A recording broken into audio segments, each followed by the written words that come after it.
Kumusta po kayo? Ah, Natutuwa akong makita kayo ulit. Una sa lahat, batiin po natin isa-isa katabi nyo.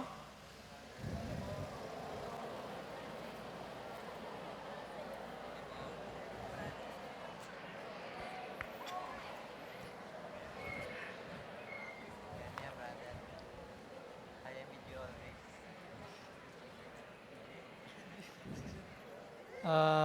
It's already the end of the year 2023, Halos matatapos na po yung taon po natin na 2023.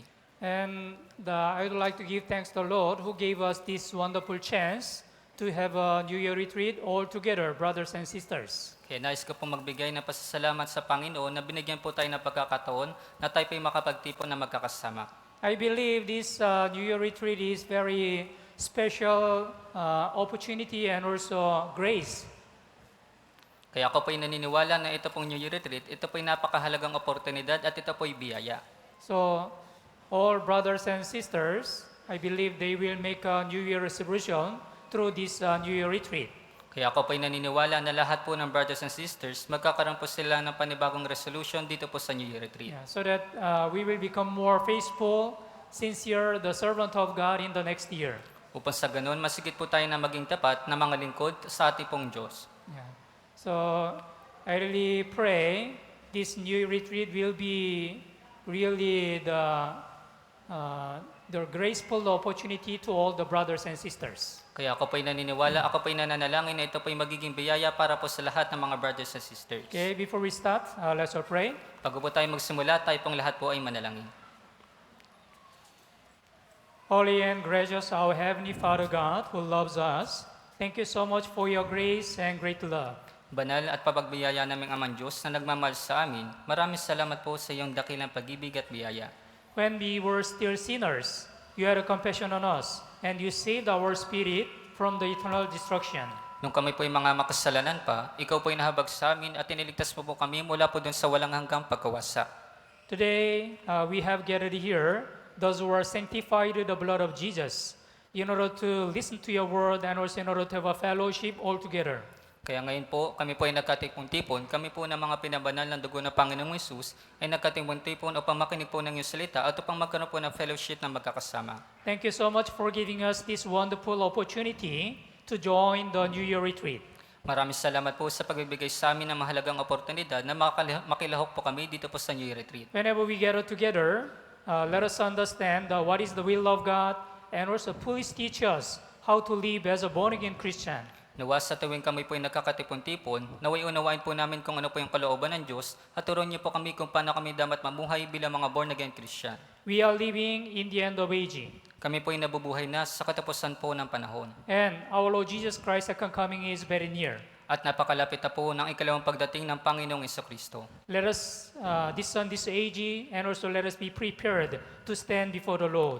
Naway kilalanin po namin yung aming pong panahon at maging handa nawa po kami sa pagtayo po namin sa harapan ng Panginoon. Especially, it's almost the end of the year 2023. Lalong-lalo na po, malapit na pong matapos ang taon po na 2023. When we look back this year, many things we were not able to accomplish it. Nung babalikan po namin ngayon pong taon, marami pong bagay yung hindi pa po namin nakakamit. But let us do our best to please God through our Christian life. Nawagawin po namin yung aming makakaya na may bigyang lugod po yung Diyos sa pamagitan po ng aming buhay Kristiyano. Let us make a New Year's resolution through this New Year retreat, Nawa magkaroon po kami ng panibagong resolution sa pamagitan po nitong New Year Retreat. so that we shall be used as an instrument of gospel continuously. Upang sa ganun, magamit po kami bilang instrumento ng Ebanghelyo ng patuloy. And also, we are praying for the construction of our lodging building in our retreat center. At dinadalangin din po namin yung pagtatayo po ng lodging building dito po sa aming retreat center. We pray all the construction is going well without any the hindrance or obstacles. Dinadalangin po namin na maging maayos po yung pagtatayo nang wala pong anumang hadlang o mga paghihirap. There are some brothers and sisters who are not able to join this New Year retreat.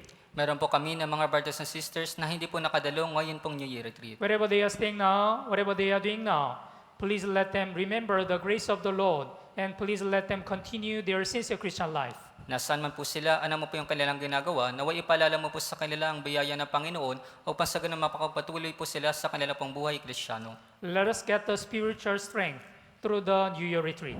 Makakuha nawa po kami ng espiritual na kalakasan sa pamamagitan po ng New Year Retreat. From the beginning of this New Year retreat until the end, the Holy Spirit is with us and guide us. Magkusimula po hanggang sa matapos ito pong New Year Retreat, naway samahan po kami at gabayin po kami ng Espiritu Santo. In the name of our Lord Jesus Christ, we pray. Ito po yung aming pong dinadalangin sa pangalan po ng Panginoong Hesukristo.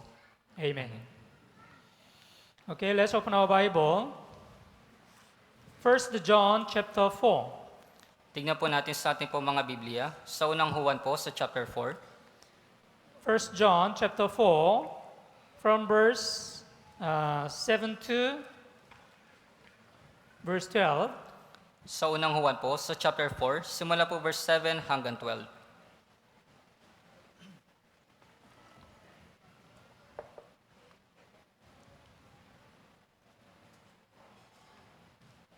Okay.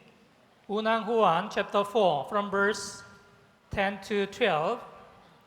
Sa unang Juan po sa chapter 4, simula po verse 10 hanggang 12. Okay, babasahin ko po. Mga minamahal, mag-ibigan tayo sa isa't isa, sapagkat ang pag-ibig ay sa Diyos, at ang bawat umiibig ay ipinanganak ng Diyos at nakakakilala sa Diyos. Ang hindi umiibig ay hindi nakakakilala sa Diyos, sapagkat ang Diyos ay pag-ibig. Dito nahayag ang pag-ibig ng Diyos sa atin, sapagkat sinugo ng Diyos ang kanyang bugtong na anak sa sanlibutan upang tayo mabuhay sa pamamagitan niya. Narito ang pag-ibig, hindi sa tayo umibig sa Diyos, kundi siyang umibig sa atin, at sinugo ang kanyang anak na pantubos sa ating mga kasalanan. Mga minamahal, kung tayo inibig ng Diyos ng gayon, nararapat na mag-ibigan din naman tayo sa isa't isa. Walang nakakita kailanman sa Diyos, kung tayo ay nag-iibigan sa isa't isa, ang Diyos ay nananatili sa atin at ang kanyang pag-ibig ay nagiging sakdal sa atin. Okay. What's the first topic of this New Year retreat? Ano po yung pinakaunang paksa ngayon pong New Year Retreat? Do you remember? Yeah, imitate the love of Christ. Tularan ang pag-ibig ni Kristo. Yeah, main slogan, 1 Corinthians chapter 11, verse 1. Imitate me just as I also imitate Christ. Yung ating pong main slogan sa unang Korintos sa chapter 11 verse 1, maging tulad kayo sa akin, gaya ko kay Kristo. As you know well, the Apostle Paul, he was trying to take after Jesus Christ very closely. Gaya po ng alam po ninyo, si Apostol Pablo, tinutularan niya po yung Panginoong Hesukristo. So, through the life of the Apostle Paul, we can also see how much the Apostle Paul took after Jesus Christ. Kaya po sa pamamagitan po ng buhay ni Apostol Pablo, makikita po natin kung paano po niya tinularan si Hesukristo. That's why Apostle Paul said confidently, imitate me, just as I also imitate Christ. Kaya nga po matapang po na sinabi ni Apostol Pablo, maging tulad kayo sa akin, gaya ko kay Kristo. So, through this New Year retreat, we are going to imitate the Christ through the Word of God. Kaya ngayon po sa pamamagitan po ng New Year Retreat, tutularan po natin si Hesukristo sa pamamagitan po ng salita ng Diyos. In this first session, especially, we are going to think about the love of Christ. Lalong-lalo na po sa unang session, pag-iisipan po natin ang pag-ibig ni Kristo. That's why the first topic is imitate the love of Christ. Kaya po yung unang paksa po natin ay yung tularan ng pag-ibig ni Kristo. Yeah, we have just read this 1 John chapter 4, from verse 7 to verse 12. Kaya nabasa na po natin dito po sa unang Juan sa chapter 4, simula po verse 7 hanggang 12.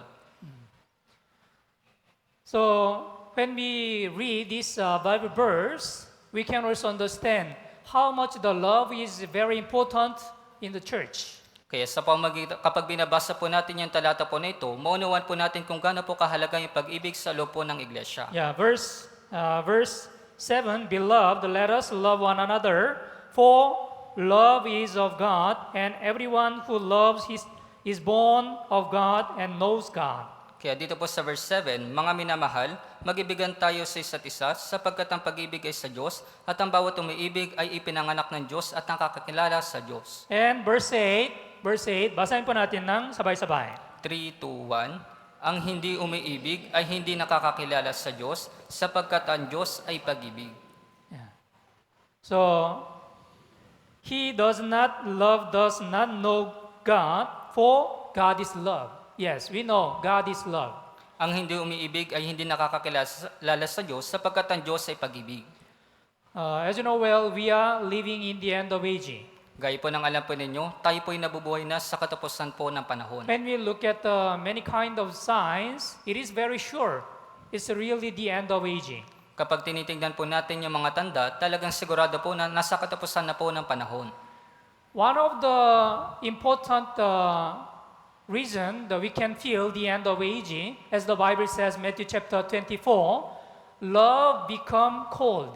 Kaya isa po sa pinakatanda, ayon po doon sa Mateo chapter 24, na yung pag-ibig ay manlalamig. What does it mean?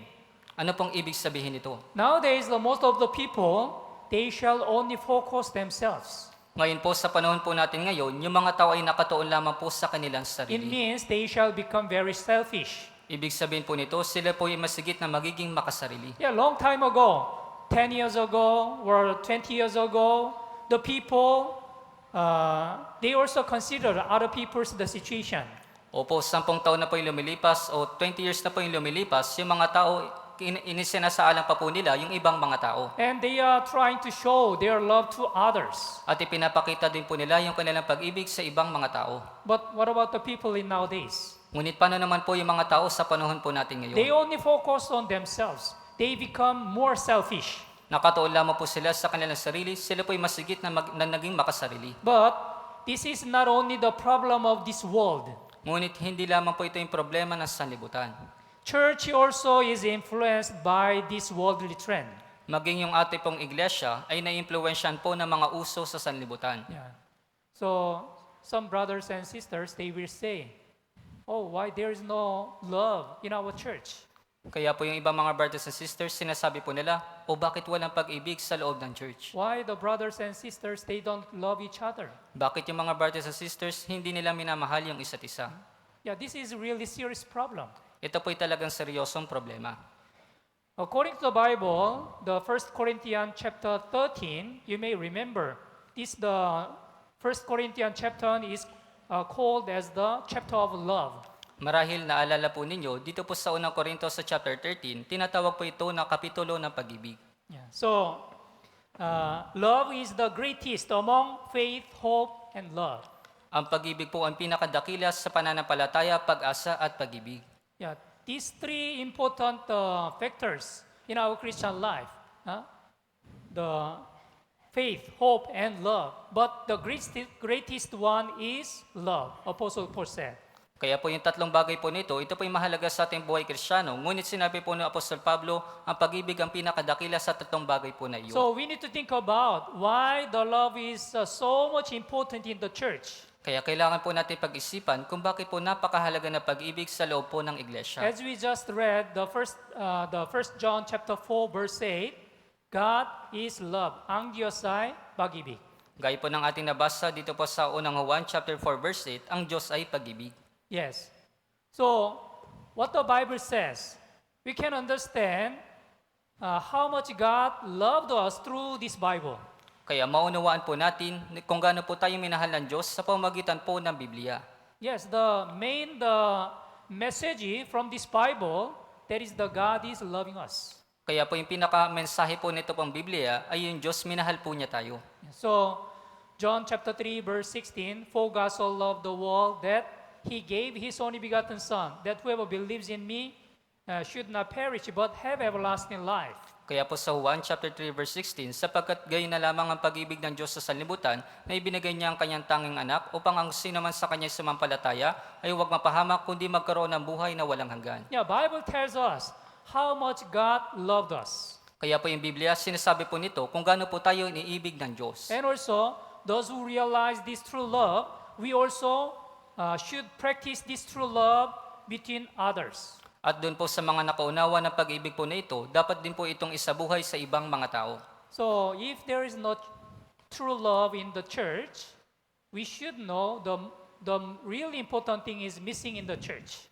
Dapat po nating malaman, yung tunay na pag-ibig po ay pinakamahalaga sa iglesia, kaya kapag ito po ay nawala, ito po ay napakaseryosong problema. As you know well, there are two main attributes of God in the Bible. Gaya po ng alam po ninyo, meron pong dalawang katangian na mahalaga meron pong dalawang katangian yung Diyos. Number one, God is justice, according to Isaiah chapter 13, verse 18. Kaya una po, yung Diyos po, siya po ay hustisya. So in the Old Testament, God's justice is emphasized. Kaya po sa Lumang Tipan, binigyan din po yung pagiging hustisya ng Diyos. But in the New Testament, the Bible says God is love, as we just learned, right? The 1 John chapter 4, verse 8. Ngunit dun po sa Bagong Tipan, ang Diyos po ay pag-ibig, gaya po na nabasa po natin dito po sa ng Juan chapter 4, verse 8. So in the New Testament, the love of God is emphasized.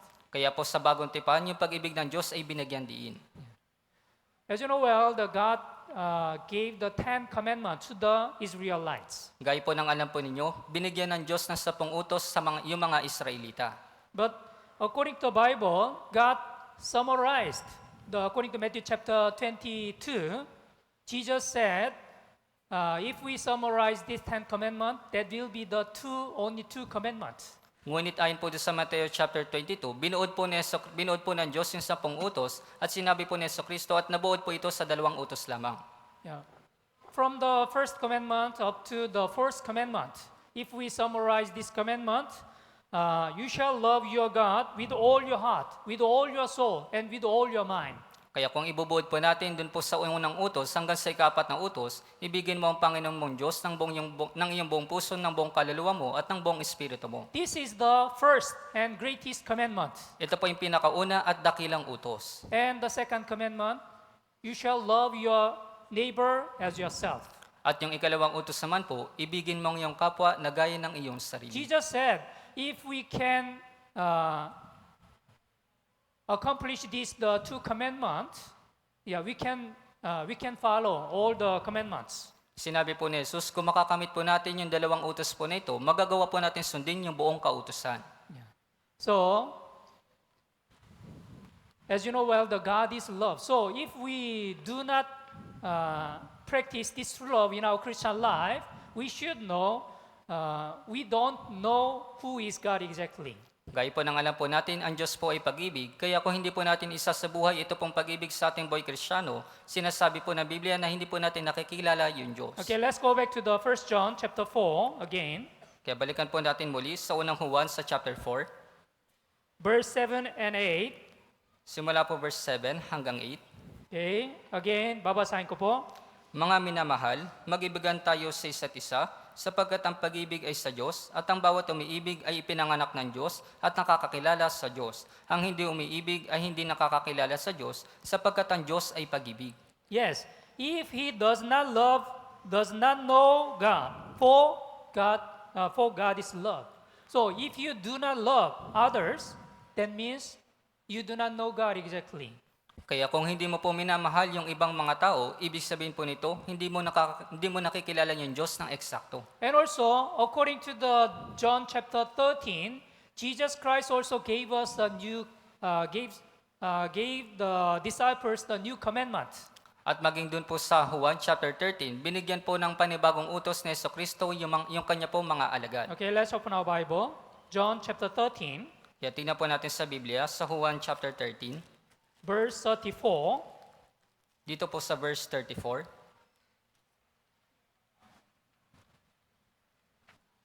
John chapter 13, verse 34. Sa Juan po, sa chapter 13, sa verse 34.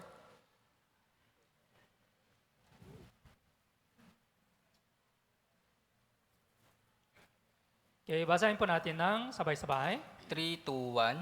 Isang bagong utos ang sa inyo'y ibinibigay ko, na kayo'y magmahalan sa isa't isa. Kung paanong minahal ko kayo, magmahalan din kayo sa isa't isa. Yeah, a new commandment I give to you, that you love one another, as I have loved you, that you also love one another. So, first, God gave the 10 commandments to the Israelites, but Israelites, they broke the commandments. Kaya una po, binigay po ng Diyos yung 10 utos sa mga Israelita, ngunit nilabag po ito ng mga Israelita. What is the old commandment? Kaya ano po ba yung lumang utos? That is God commanded the Israelites to love your God and to love your neighbor with your power. Ito po yung utos ng Diyos sa mga Israelita na ibigin po nila yung Diyos at ibigin po nila yung kanilang kapwa sa pamagitan po ng kanilang kakayahan. But they failed. Ngunit sila They po broke the God's commandments. Ngunit sila po ay bumagsak at nalabag po nila yung utos po ng Diyos. Yeah, if they don't realize the true love of God, they cannot love others. Kung hindi po maunawa ng tao yung pag-ibig po ng Diyos, hindi po nila magagawang mahalin yung ibang mga tao. And God came to this world as a man who is Jesus Christ. At pumurito po yung Diyos sa sanlibutan sa bilang katawang tao, ito po si Yesu And Kristo. Jesus Christ, He showed the true love to His disciples. At ipinakita po ni Yesu Kristo yung tunay na pag-ibig sa kanya pong mga alagad. And He loved the people with all His heart. At minahal niya po yung lahat po ng mga tao ng kanya pong buong puso. So, Jesus said, "A new commandment I give to you, that you love one another, as I have loved you, that you also love one another." Kaya po, binigay po ni Yesu Kristo yung panibagong utos, isang bagong utos ang sa inyo ibinibigay ko, na kayo magmahalan sa isa't isa, kung paanong minahal ko kayo, magmahalan din kayo sa isa't isa. Yes, so in order to become the true disciples of the Jesus Christ, actually, we should practice this true love through our Christian life. Sa katunayan po, upang maging tunay po tayong tagasunod ni Yesu Kristo, kinakailangan po natin maisabuhay ang pag-ibig po na ito sa ating pong buhay Kristiyano.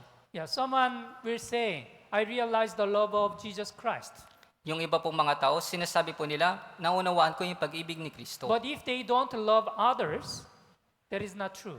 Ngunit kung hindi po nila minamahal yung ibang mga tao, hindi po iyon totoo. Because those who really realize the love of God, they will also shall love others. Dahil dun sa mga nakaunawa ng pag-ibig ni Kristo, mamahalin din po nila yung ibang mga tao. First, today, we are going to think about how much God loved us. Kaya una po pag-iisipan po natin kung gaano po tayo inibig ng Diyos. Bible says, the love of God was manifested toward us. Sinasabi po ng Biblia, ang pag-ibig ng Diyos ay ipinahayag sa atin.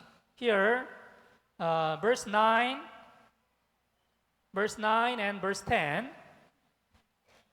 1 John chapter 4, verse 9 and verse 10. Sa unang Juan po, sa chapter 4, simula po verse 9 hanggang 10. Okay, babasahin ko po. Dito nahayag ang pag-ibig ng Diyos sa atin, sapagkat sinugo ng Diyos ang kanyang bugtong na anak sa sanlibutan upang tayo mabuhay sa pamamagitan niya. Narito ang pag-ibig, hindi sa tayo umibig sa Diyos, kundi siyang umibig sa atin at sinugo ang kanyang anak na pantubos sa ating mga kasalanan. In this, the love of God was manifested toward us, that God has sent His only begotten Son into the world, that we might live through Him. Yes, through this verse, we can understand how much God loved us. Sa pamamagitan po ng talata po na ito, maunawaan po natin kung gaano po tayo inibig po ng Diyos. Yes. So, when God created all this universe and then all the creations, God created everything with His Word. Kaya nung nilikha po ng Diyos yung lahat ng mga bagay, nilikhahan niya po ito sa pamamagitan po ng kanyang salita. Yeah. Let there be light, and there was light. Magkaroon ng liwanag at nagkaroon po ng liwanag. Yes, so God only created everything with His Word. Opo, ginawa po ng Diyos yung lahat ng bagay sa pamamagitan ng kanyang salita. But to save the sinners, it's not possible with only the Word. Ngunit upang iligtas po yung makasalanan, hindi po ito posible na sa pamamagitan lamang po ng salita. That's why God sent His only begotten Son. Kaya nga po, isinugo niya yung kanya pong bugtong na anak. And through the sacrifice of His only begotten Son, He was crucified on the cross and shed His precious blood. That's why we were able to be saved. Dahil po sa sakripisyo po ng kanya pong bugtong na anak, siya po ipinako dun sa krus at dumanak po yung kanya pong mahalagang dugo at tayo po ay naligtas. Okay, verse 10, 1 John chapter 4, verse 10.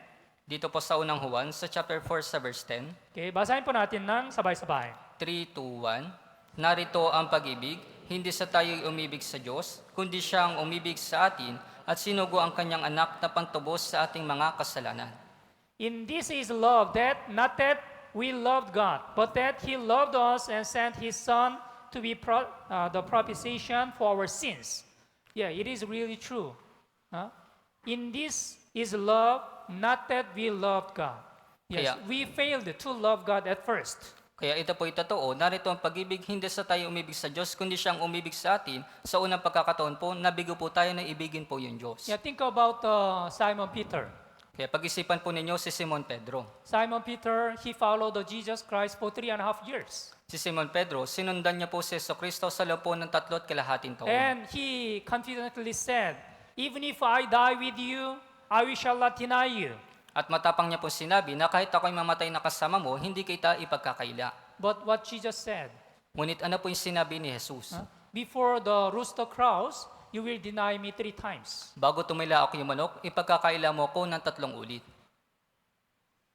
Actually, when Jesus Christ, he was caught by the soldiers, Simon Peter, he denied the Jesus Christ 3 times. Sa katunayan po, nung hinuli po ng mga sundalo si Jesucristo, pinagkailan niya po si Jesucristo ng 3 beses. We need to think about why the Simon Peter, he was not able to follow the Jesus Christ at the first time. Kaya kailangan po natin pag-isipan kung bakit hindi po nagawang sundin ni Apostol Pedro si Jesucristo sa unang pagkakataon. Because he still didn't realize the true love of Jesus Christ at the time. Dahil hindi niya pa po naunawaan yung pag-ibig ni Kristo sa unang pagkakataon. So we can understand those who don't realize the love of Jesus Christ truly, they cannot be the disciples of the Jesus. And they cannot follow Jesus Christ until the end. Kaya maunawaan po natin, dun po sa mga hindi nakakaunawa na pag-ibig ni Kristo ng tunay, hindi po sila magiging tunay na alagad ni Jesus at hindi po nila magagawa sundin si Jesus hanggang sa huli. So we need to think about why the many brothers and sisters, they live from the Lord. They live from God. Kaya kailangan po natin pag-isipan, bakit po yung mga brothers and sisters, sila po yung lumalayo mula po sa Diyos. Why they are far from the church. Bakit po sila nahihiwalay mula po sa iglesia? If they truly realize the love of Jesus Christ, they shall never forget this true love. Kung talagang naunawaan po nila yung pag-ibig ni Kristo, hindi po nila malilimutan ito pong tunay na pag-ibig. And they shall follow the Jesus Christ until the end. At susundin po nila si Jesucristo hanggang sa huli. Yeah, according to the John chapter 21, after Jesus Christ, he was resurrected, he appeared in front of the Simon Peter again. Kaya ayon po dun sa Juan, binanggit po na ng muling pagkabuhay ni Jesucristo, siya po ay nagpakita sa kanyang mga alagad. And Jesus asked the Simon Peter, Simon, son of Jonah, do you love me more than this? At tinanong po ni Jesus si Pedro, Simon, anak ni Juan, minamahal mo ba ako ng higit sa mga ito? What was the answer from the Peter? Ano po yung naging sagot ni Pedro? Simon Peter answered, yes, Lord, you know that I love you. Sumagot po si Simon Pedro, Opo Panginoon, nalalaman mo na minamahal kita. Yes, at the time, the answer from the Peter, it was the true from his heart. Sa pagkakataon po na iyon, yung patotoo po ni Apostol Pedro, ito po ay tunay. At the time, Peter, he realized because of his sin, Jesus Christ, he was crucified on the cross and he died for his sin.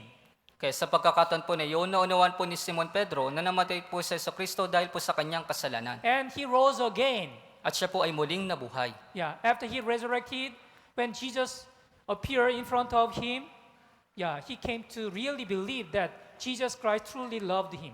Kaya pagkatapos po ng muling pagkabuhay ni Jesus at nagpakita po siya sa kanya, naunawaan po niya na talagang minahal po siya ni Jesucristo. Yes, Jesus Christ asked the same question 3 times because Simon Peter, he denied Jesus 3 times. Opo, tinanong po ni Jesus ng 3 ulit si Simon Pedro dahil ipinagkaila po ni Simon Pedro ng 3 ulit si Jesucristo. Simon, son of Jonah, do you love me more than this? Simon, anak ni Juan, minamahal mo ba ako ng higit sa mga ito? Yes, Lord, you know that I love you. Opo, Panginoon, nalalaman mo na minamahal kita. Yeah, that was a true confession of the Peter. Ito po yung tunay na pagpapahayag ni Simon Pedro. What about you, our brothers and sisters? Paano naman po kayo, mga brothers and If sisters? Jesus Christ asked you,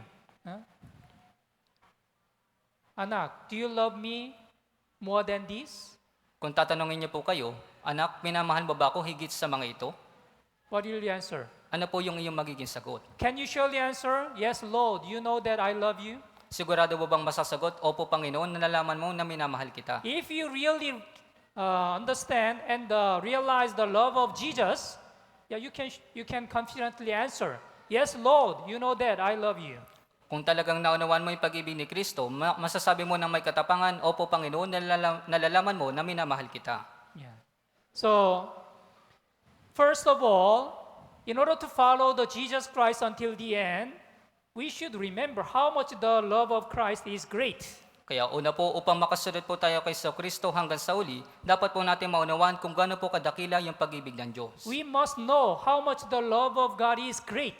Dapat po nating malaman kung gaano po kadakila ang pag-ibig ng Diyos. Yes. For God so loved the world. What does it mean? Huh? God loved the world. That means the sinners who are in this world. Sapagkat gayon na lamang ang pag-ibig ng Diyos sa sanlibutan. Anong pong ibig sabihin nito? Minahal ng Diyos yung mga makasalanan. When we were still sinners, God loved us first. Nung tayo mga makasalanan pa, tayo po inibig ng Diyos. And Jesus Christ was sacrificed in order to save us. At si Kristo po, siya po ay isinakripisyo upang tayo po ay iligtas. So there is nothing greater than the love of God. Kaya wala pong anumang higit na dakila kaysa sa pag-ibig po ng Diyos. There is a very famous hymnal. Have you ever heard about the love of God? The love of God? Meron pong isang sikat na kanta doon po sa hymnal. Narinig niyo na po ba yung The Love of God? This hymnal, the lyrics express the love of God is very well. Yung lyrics po ng The Love of God po na ito, ipinahayag po nito na malinaw yung pag-ibig ng Diyos.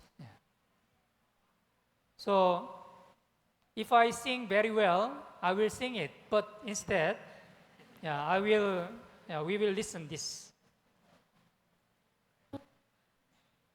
Again.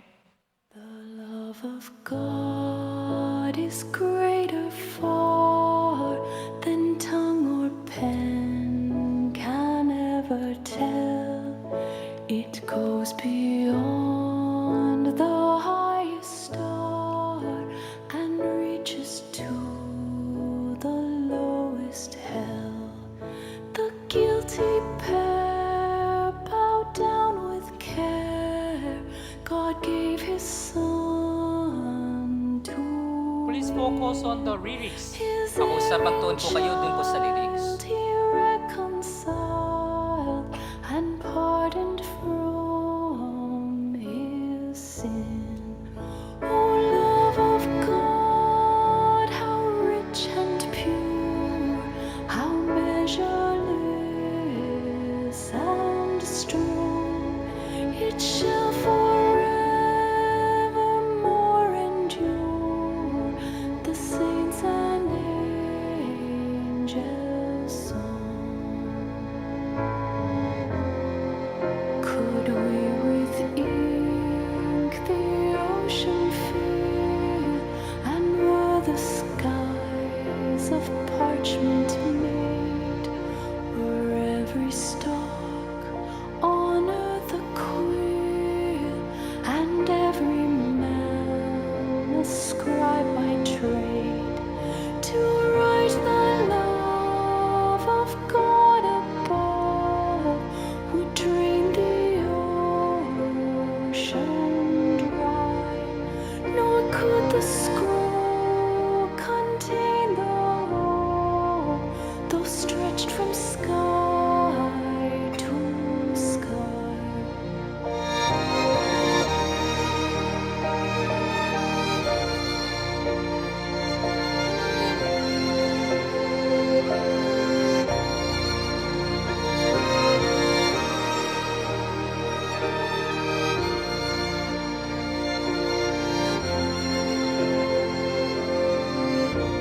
The love of Okay, so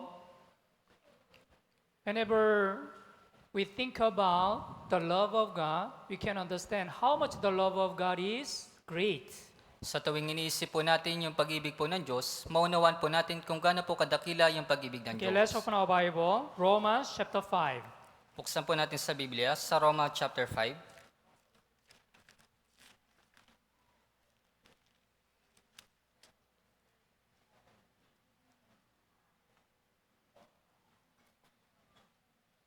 Romans chapter 5, verse 8. Sa Roma po, sa chapter 5 sa verse 8.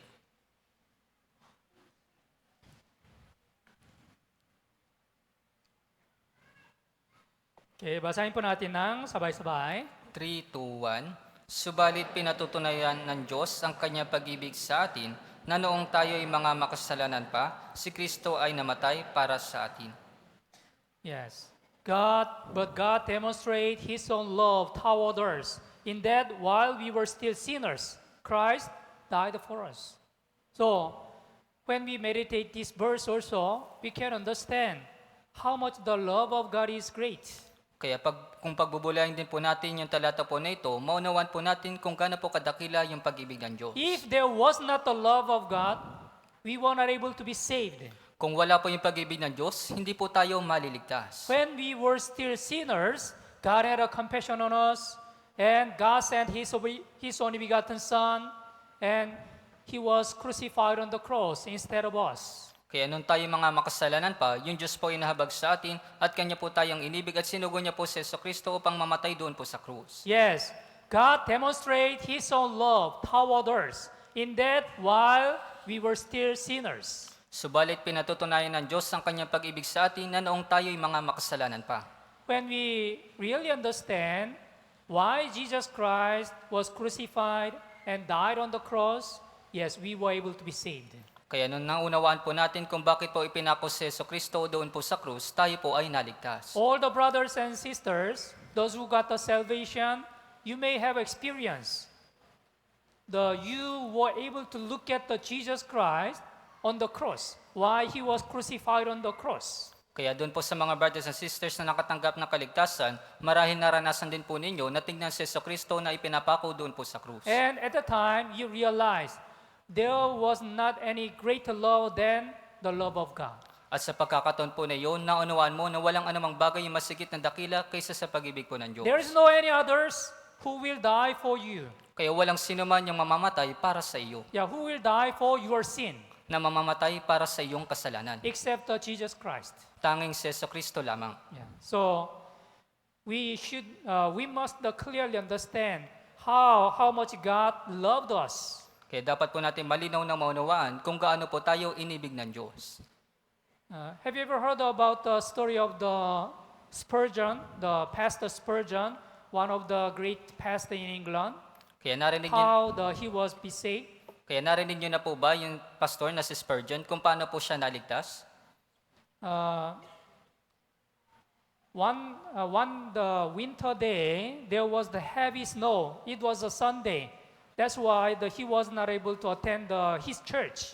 Kaya nung panahon po na yun po ay taglamig nung linggo na yun at hindi po siya nakadalos sa kanilang pong church. So he just attended other church. It was a small and then not so many members. At dumalo po siya sa iba pong church at ito po ay maliit lamang po na church at wala pong ganong karami, hindi po ganon karami yung mga member. At the time, the preacher, he delivered a message about Isaiah chapter 45, verse 22.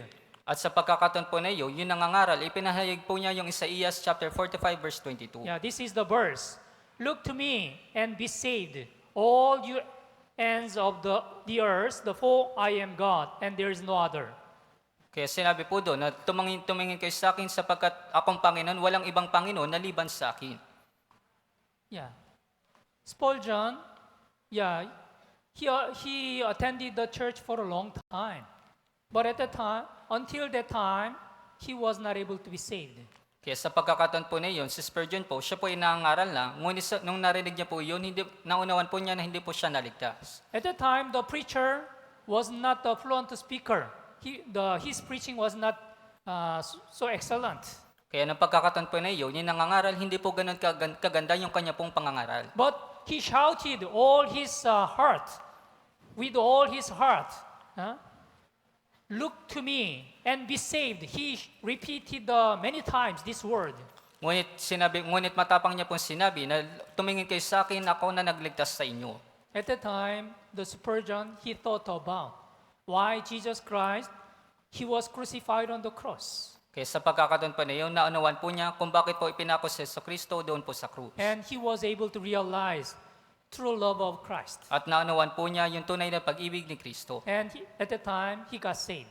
At sa pagkakataon po na yun, siya po ay naligtas. Yeah. So, it is really true. When we truly understand, when we truly realize the love of Christ, we can be saved. Opo, ito po totoo. Kung talagang naunawan po natin yung tunay na pag-ibig ni Kristo, tayo po ay naligtas. Yeah, again, 1 John chapter 4, verse 9 and 10.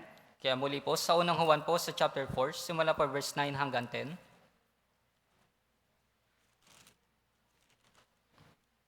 First John chapter 4, verse 9 and verse 10. Sa unang Juan po, sa chapter 4, simula po verse 9 hanggang 10. Okay, basahin po natin ng sabay-sabay.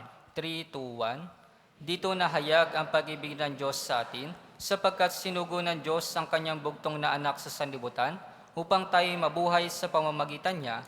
Narito ang pag-ibig, hindi sa tayo'y umibig sa Diyos, kundi siya ang umibig sa atin at sinugo ang kanyang anak na pantubos sa ating mga kasalanan. Yes, in this, the love of God was manifested toward us. Yeah, in while we were still sinners. Dito nahayag ang pag-ibig ng Diyos sa atin na noong tayo'y mga makasalanan pa. Yes. In this world, there are various kind of the love. Dito po sa sanlibutan, meron pong iba't ibang uri ng pag-ibig. For example, the eros, and the storge, and the philia, and also agape.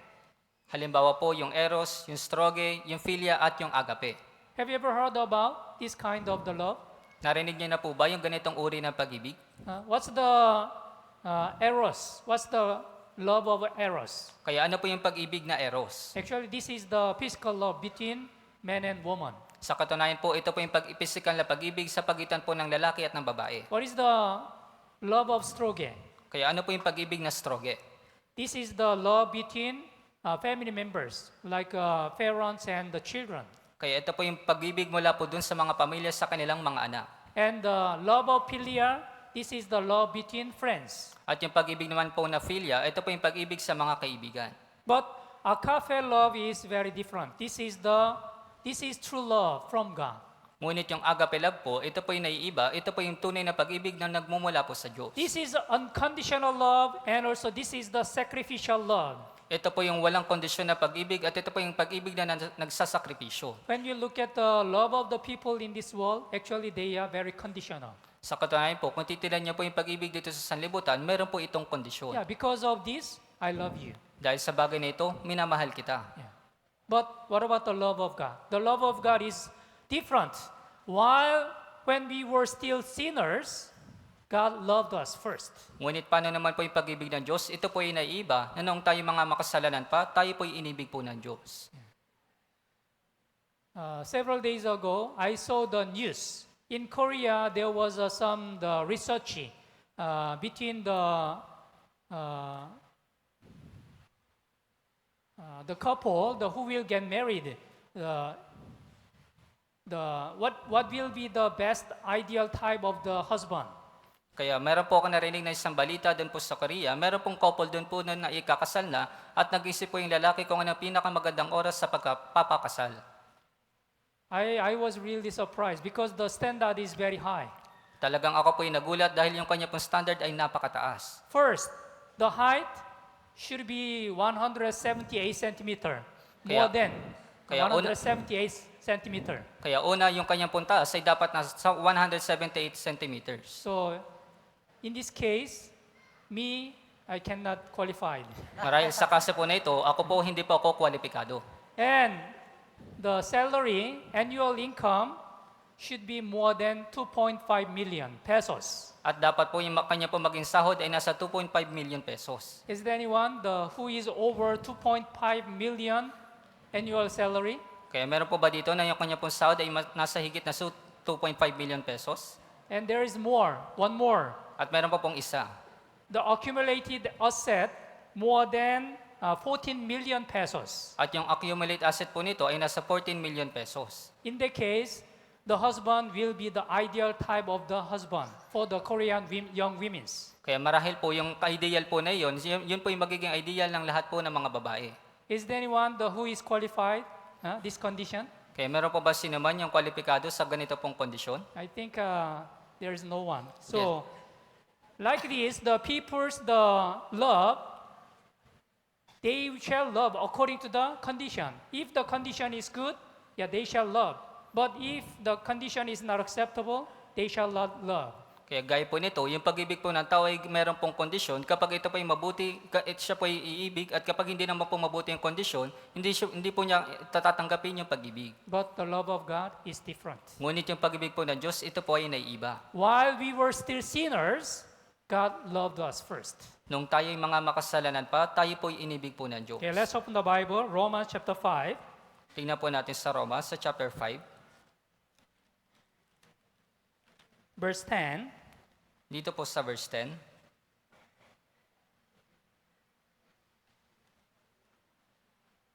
Romans chapter 5, verse 10.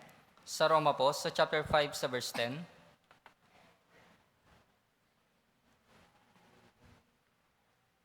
Okay, basahin po natin ng sabay-sabay.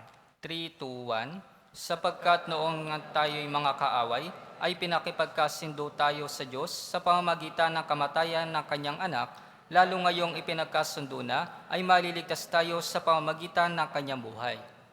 Yeah. Here, if when we were enemies, we were reconciled to God through the death of His Son, much more, having been reconciled, we shall be saved by His life. Opo, sinabi po dito, sapagkat kung noon tayo ngay mga kaaway, ay pinakipagkasundo tayo sa Diyos sa pamamagitan ng kamatayan ng kanyang anak, lalo ngayong ipinagkasundo na, ay maliligtas tayo sa pamamagitan ng kanyang buhay. Yes, this is important things.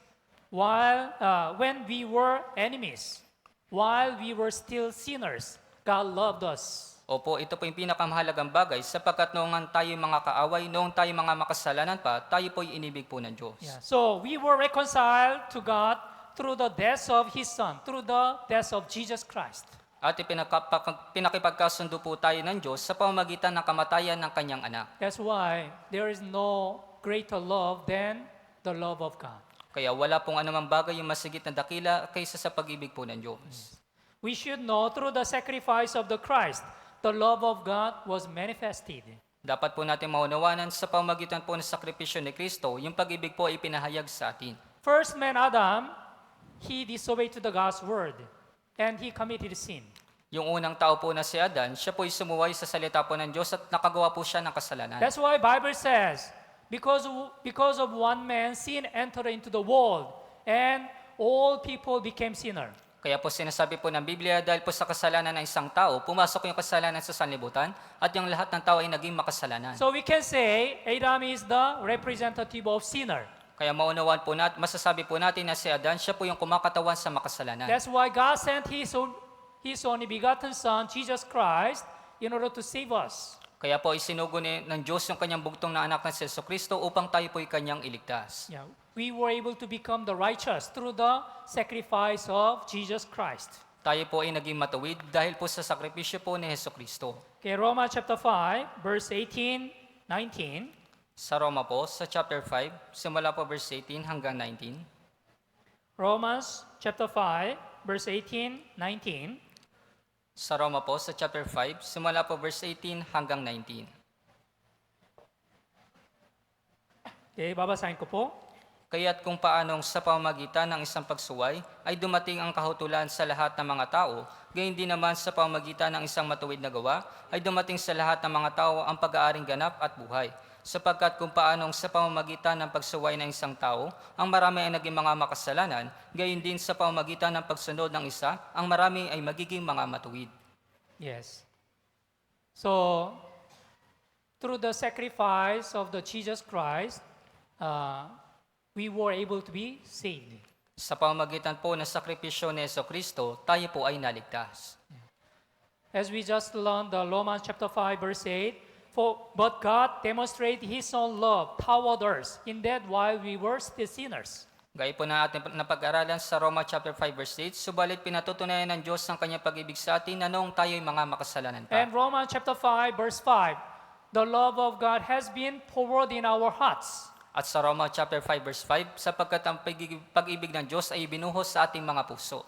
So those who realize this true love of God, they shall never forget this love. Kaya doon sa mga taong nakaunawa ng pag-ibig po ng Diyos, hindi po nila maunawaan ito pong dakilang pag-ibig. There is nothing greater love than the love of God. Kaya wala pong anumang dakilang bagay yung masigit na dakila kaysa sa pag-ibig po ng Diyos. there is the one story. One deaconess, she has been attending the church more than 30 years. Kaya meron po isang kwento na yung deaconess po na ito, siya po ay dumadala na sa church ng 30 taon. One day, she listened to the sermon about Matthew chapter 10, verse 37. Kaya nung isang araw po, nakinig po siya sa isang sermon at binanggit po doon yung Mateo chapter 10 verse 37. Yeah, this is the verse. He who loves father or mother more than me is not worthy of me. Kaya yung talata po na ito, ang umiibig sa kanyang ama o sa kanyang ina nang higit kaysa akin ay hindi karapat-dapat sa akin. And he who loves his son or daughter more than me is not worthy of me. At ang umiibig sa anak na lalaki o babae nang higit kaysa akin ay hindi karapat-dapat sa akin. And this deaconess, she had a chance to talk with the pastor. At yung deaconess po na ito, nagkaroon po siya ng pagkakataon na makipag-usap po doon po sa pastor. And she asked the question to the pastor, Pastor, actually I cannot understand this verse. Huh? At kanya po sinabi doon po sa pastor, Pastor, hindi ko maunawaan yung talata po na ito. I think it seems like God is very selfish. Why God only asked the people to love only Him? Kaya sa tingin ko, yung Diyos, siya ay makasarili dahil hinihiling niya na siya lamang iibigin ng tao. She said, actually, I love my children more than God. Sa katunayan, minamahal ko yung anak ko ng higit kaysa sa Diyos. So I cannot understand this verse. Kaya hindi ko magawang maunawaan yung talata na ito. Actually, her confession, that is true. Sa katunayan po, yung kanya pong pagpapahayag, ito po ay totoo. Why? She never realized true love of Christ. She never realized true love of God. That's why she cannot love God more than her son. Bakit po? Dahil hindi niya pa naunawaan yung pag-ibig ni Kristo, yung pag-ibig po ng Diyos, kaya minamahal niya yung kanyang mga anak higit kaysa sa Diyos. What do you think, brothers and sisters? Kaya ano po sa palagay po ninyo, mga brothers at sisters? Can you accept this word? Matatanggap po ba ninyo yung salita po na ito? He who loves father and mother more than me is not worthy of me. And he who loves his son or daughter more than me is not worthy of me. Ang umiibig sa kanyang ama o sa kanyang ina nang higit kaysa akin ay hindi karapat-dapat sa akin, at ang umiibig sa kanyang anak na lalaki o babae nang higit kaysa akin ay hindi karapat-dapat sa akin. Whom do you love more? Whom do you love more between God and your mother? Kaya sino yung masigit mong minamahal sa pagitan ng nanay mo at ng Diyos? Whom do you love more between God and your children? Kaya at sino yung masigit mong minamahal sa pagitan ng mga anak mo at ng Diyos? Actually, if we truly realize the love of God, it cannot be a question. Sa katunayan, kung talagang naunawa natin yung pag-ibig ng Diyos, hindi po ito magiging tanong. Yeah. There is the one story. I think someone already heard about the name, the Polycarp. Polycarp, he was one of the disciple of the Apostle John. Kaya marahil narinig niyo na po ito, na si Polycarp po, siya po isang alagad po ni Apostol Juan. Yeah, he ministered in the Simona Church. Siya po ay namuno doon po sa church doon po sa Simona. At that time, there was a great persecution by the Roman Empire. Nung pagkakataon po na iyon, nagkaroon po ng matinding pag-uusig doon po sa Roma, Many Christians, they were martyred because of their faith. At marami po mga Kristiyano, sila po ay naging martir dahil sa kanila pong pananampalataya. This Polycarp, he was respected by so many people. Ito pong si Polycarp, siya po ay nirespeto ng lahat po ng mga tao. Even the unbelievers, they respected this Polycarp because he was really great person. At maging yung mga hindi po ligtas, nirerespeto po nila ito po si Polycarp dahil po siya isang dakilang tao. One day, the Polycarp was caught by the soldier. At isang araw po, ito pong si Polycarp, siya po ay nahuli ng isang sundalo. So the commander, he was trying to persuade him. If you deny Jesus Christ, now I can release you. Huh? Kaya po sinabi po ng kawal sa kanya, kung ipagkakaila mo si Jesus ngayon, papalayain kita.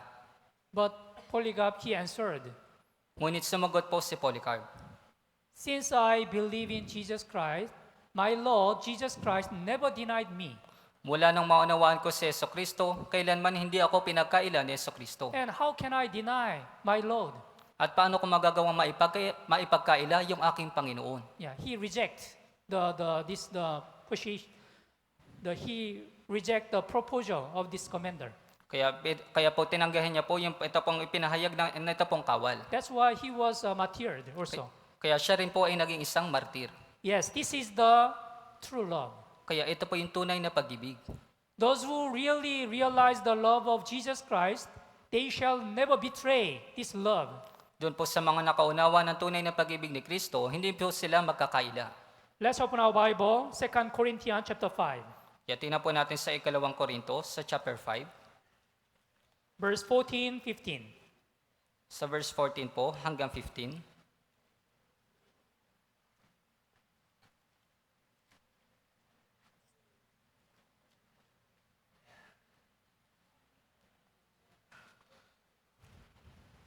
Ikalawang Korinto, chapter 5, verse 14 and 15.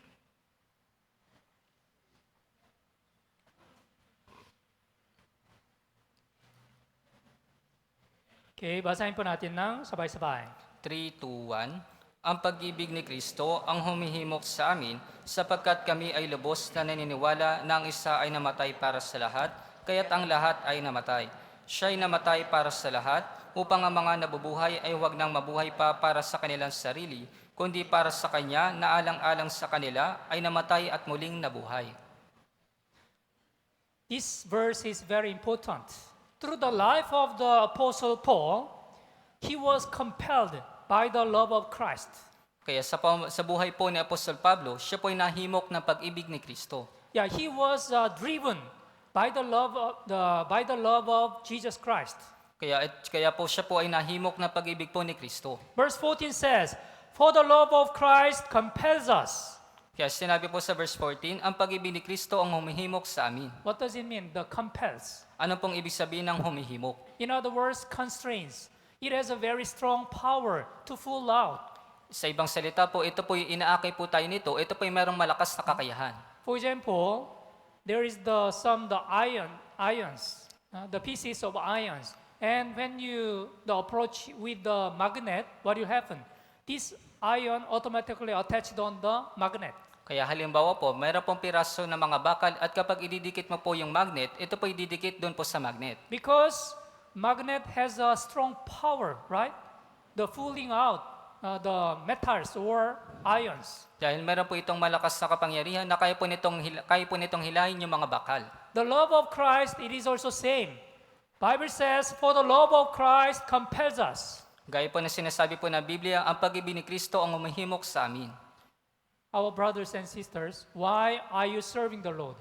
Tayo po mga brothers and sisters, bakit kayo naglilingkod sa Panginoon? Is there anyone who forced you to attend the church? Meron ba sino man sa inyo yung nagpupumilit sa inyo na dumalo sa church? Is there anyone who forced you to attend the Sunday sermon? Meron ba sino man yung pumipilit sa inyo na dumalo sa Sunday sermon? Is there anyone who forced you to give the offering in the church? Meron pa bang sino man sa inyo na nagpupumilit sa inyo na mabigay ng offering sa church? Actually, truly born-again Christian, we are serving the Lord voluntarily because we realize the love of God. Sa katunayan, tayo mga tunay na born-again Christian, tayo naglilingkod sa Panginoon ng mayroong kusang loob dahil naunawaan natin yung pag-ibig ni Kristo. As like the Apostle Paul was driven by the love of Christ, our born-again Christian also, we can experience how the love of Christ compels us. Kaya kung paanong nahimok po si Apostol Pablo ng pag-ibig ni Kristo, tayong mga born-again Christian, dapat din po nating maranasan na mahimok ng pag-ibig ni Kristo. Apostle Paul said, Colossians chapter 2, verse 20, "I have been crucified with Christ. It is no longer I who live, but Christ who lives in me. And the life I now live in the flesh, I live by faith in the Son of God who loves me." Kaya sinabi po niya sa Galatians chapter 2 verse 20, "Ako ipinakong kasama ni Kristo at hindi na ako ang nabubuhay, kundi si Kristo ang nabubuhay sa akin. At ang buhay na ikinabubuhay ko ngayon sa laman ay ikinabubuhay ko sa pamagitan ng pananampalataya sa anak ng Diyos na sa akin ay nagmahal at nagbigay ng kanyang sarili dahil sa akin." What does it mean? I have been crucified with Christ. When Jesus Christ was crucified on the cross, Apostle Paul, he was crucified with him together. Kaya ano pong ibig sabihin po nito? Nung ipinako si Kristo doon sa krus, magkasama din pong ipinako si Apostol Pablo doon sa krus. Our born-again Christian also, we should believe when Jesus Christ was crucified on the cross, our flesh was crucified with Christ together. Maging tayo po mga born-again Christian, dapat din po tayong maniwala nung ipinako si Jesus dun sa krus, ipinako din po yung ating mga laman. That's why we shall live no longer following our flesh desire. Kaya nga hindi na dapat tayong mamuhay pa na sinusunod yung pagnanasa ng ating mga laman. Apostle Paul said, Christ lives in me. Sinabi na Apostol Pablo, si Kristo ang nabubuhay sa akin. Yeah, when we get the salvation, we were sealed with the Holy Spirit.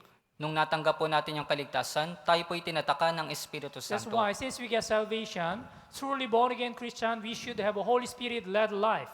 Kaya nga po mula po na maunawa natin yung kaligtasan, dapat magkaroon tayo ng buhay na pinapatnubayan ng Espiritu Santo. Yeah, as the Apostle Paul said, the life which I now live in the flesh, I live by faith in the Son of God who loved me and gave Himself for me.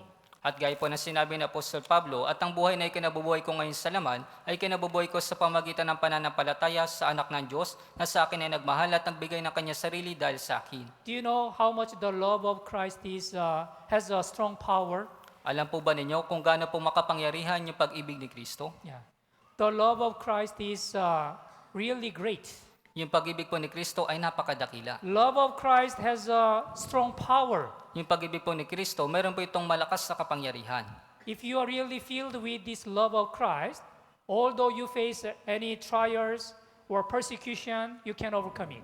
Kung mapupuno ka ng pag-ibig ni Kristo, kahit na meron mga kahirapan o mga pagdurusa, magagawa mo po itong mapagtagumpayan. Think about the former Christians, how they received the persecution and how did they experience a lot of trials and difficulties. Kaya pag-isipan po ninyo yung mga sinaunang Kristiyano, kung paano po sila inusig, kung paano po sila nakaranas ng mga kahirapan at ng mga pagdurusa. Yeah, they were martyred because of the faith. Sila po ay naging martir dahil sa kanila pong pananampalataya. But because of the love of Christ, they were able to overcome all these things. Ngunit dahil po sa pag-ibig ni Kristo, nagawa po nilang mapagtagumpayan yung lahat po ng mga bagay na ito. Let's open our Bible, Romans chapter 8. Tingnan po natin sa Biblia, sa Roma chapter 5, Chapter 8, verse 37. sa chapter 8 po, sa verse 37.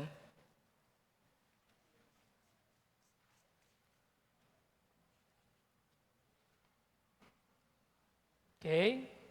Romans chapter 8, verse 37. Basahin po natin ng sabay-sabay. 3, 2, 1. Ngunit sa lahat ng mga bagay na ito, tayo'y higit pa sa mga nagtatagumpay sa pamamagitan niya na sa atin ay umibig. Yeah. Yet in all these things, we are more than conquerors through Him who loved us. Yes. If we have the true love of Christ, although we face a lot of difficulties and trials, we can overcome it. Kung meron po tayong tunay na pag-ibig ni Kristo, kahit na meron mga kahirapan at mga pagsubok, mapapagtagumpayan po natin ito. According to the Genesis, you may know how much the Jacob loved the Rachel.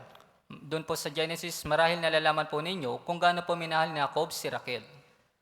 His uncle, the Laban, promised, if you worked for me for 7 years, I will give the Rachel as your wife.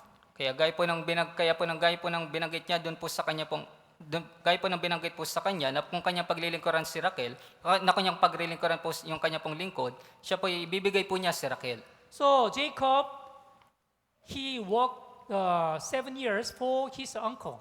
Kaya po si Jacob, siya po ay naglingkod doon po sa kanyang Panginoon sa loob po ng 7 taon. Yeah, it was not easy. It was very long. But Bible says it was like only few days. Kaya hindi po ito mahaba at sinasabi po ng Biblia, ito po ay naging parang ilang araw Okay, lamang. let's open the Bible, Genesis chapter 29. Kaya tingnan po natin sa Genesis sa chapter 29. Genesis chapter 29, verse 20. Sa Genesis po, sa chapter 29 sa verse 20.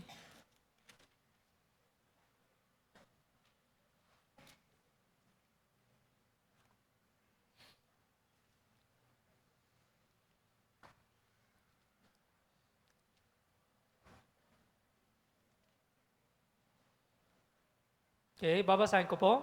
At naglingkod si Jacob ng 7 taon dahil kay Raquel na sa kanya'y naging parang ilang araw dahil sa pag-ibig niya sa kanya. Yeah, Jacob served 7 years for Rachel, and they seemed only a few days to him because of the love he had for her. So, through this verse, we can understand how much the Jacob really loved the Rachel. Kaya po sa pamagitan po ng talata na ito, maunawan po natin kung gaano po minahal ni Jacob si Raquel. In the church also, in our Christian life, it is also the same. If you really love the Lord, although you experience some difficulties and hardships in the church, that will not be your problem. Kaya maging sa ating pong iglesia, gayon din naman po, kahit na mayroong mga kahirapan o mga pagdurusa na sa paglilingkod ninyo sa Panginoon, hindi po ito magiging problema. Think about the mother. For she really loved her children and family. That's why she is willing to sacrifice herself to take care of her family members. Kaya pag-isipan po ninyo ito, yung pag-ibig po ng ina doon po sa kanya po mga anak, handa po siyang isakripisyo yung kanyang sarili para sa kanyang mga anak. I will show you one short video clip. Mayroon po kayong papakita na isang video clip.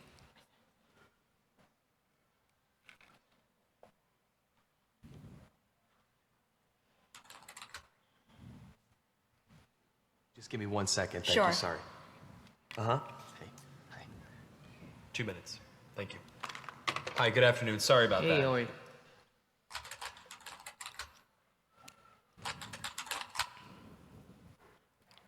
Hi, nice Hi. to meet you. Nice to meet you as well. Have you ever done one of these interviews over the camera before? No. Well, let me tell you a little bit about the job to get started with. It's not just a job. It's sort of probably the most important job. The title that we have going right now is Director of Operations, but it's really kind of so much more than that. Responsibilities and requirements are really quite extensive. First category for the requirements would be mobility. This job requires that you must be able to work standing up most or really all of the time, constantly on your feet, constantly bending over, constantly exerting yourself, a high level of stamina. Okay. That's a lot. For how many hours? 135 hours to unlimited hours a week. It's basically 24 hours a day, 7 days a week. I'm sure you'll have a chance from time to time to maybe just sit down here and there, yeah? You mean like a break? Yeah. No, there are no breaks available. Is that even legal? Oh, yeah, of course, yeah. Okay. Yeah. So like no lunch. You can have or- lunch, but only when the associate is done eating their lunch. I think that's a little intense. No. Not possible. That's crazy. Now, this position requires excellent negotiation and interpersonal skill. We're really looking for someone that might have a degree in medicine, in finance, and the culinary arts. You must be able to wear several hats. Associate needs constant attention. Sometimes they have to stay up with an associate throughout the night. Being able to work in a chaotic environment, if you had a life, we'd ask you to sort of give that life up. No vacations. In fact, Thanksgiving, Christmas, New Year's, and holidays, the workload is going to go up, and we demand that with a happy disposition. That's almost cruel. That's almost a very, very sick, twisted joke. But when there's time to sleep or... Oh, no time to sleep. Yeah, all encompassing almost. That's exactly right. 365 days a year? Yes. No, that's inhumane. That's very insane. The meaningful connections that you make and the feeling that you get from really helping your associate are immeasurable. Also, let's cover the salary. The position is going to pay absolutely nothing. Excuse me? No. Nobody's doing that for free. Yeah, You're pro crazy. bono, completely for free. No. What if I told you there's someone that actually currently holds this position right now? Billions of people, actually. Who? Moms. Yeah. Yeah. Moms. That's awesome. Oh. And they meet every requirement, don't they? Wow. Oh my God. Moms are the best. Yeah, there's no pay. They're 24 hours. They're always there. Now I'm thinking about my mom. Yeah, and what are you thinking about her? I'm thinking about all those nights and everything. Thank you so much for everything you do. I know it doesn't seem like I appreciate all of it, but I definitely do. So, Mom, I want to say thank you for everything that you've done. I love you very much. You've been there through thick and thin. My mom is just awesome. She's awesome.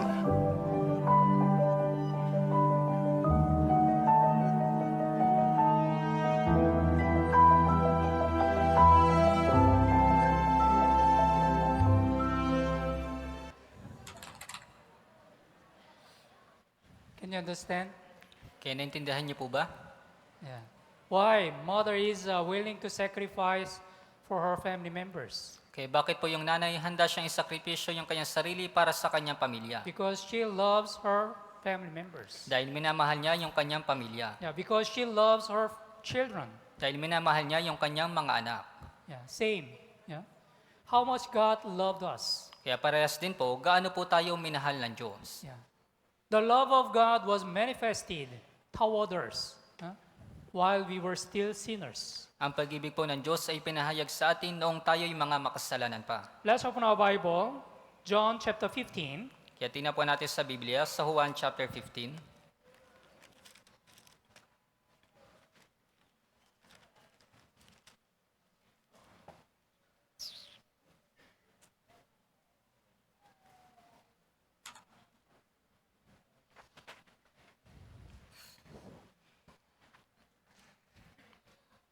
John chapter 15 verse 13. Sa Juan po, sa chapter 15 sa verse 13.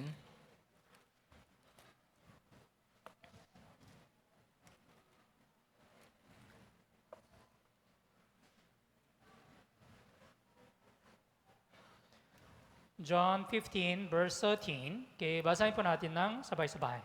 3, 2, 1.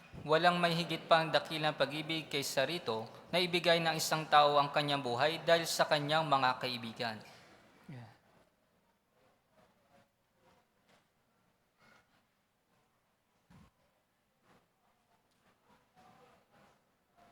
Greater love has no one than this, than to lay down the one's life for his friends.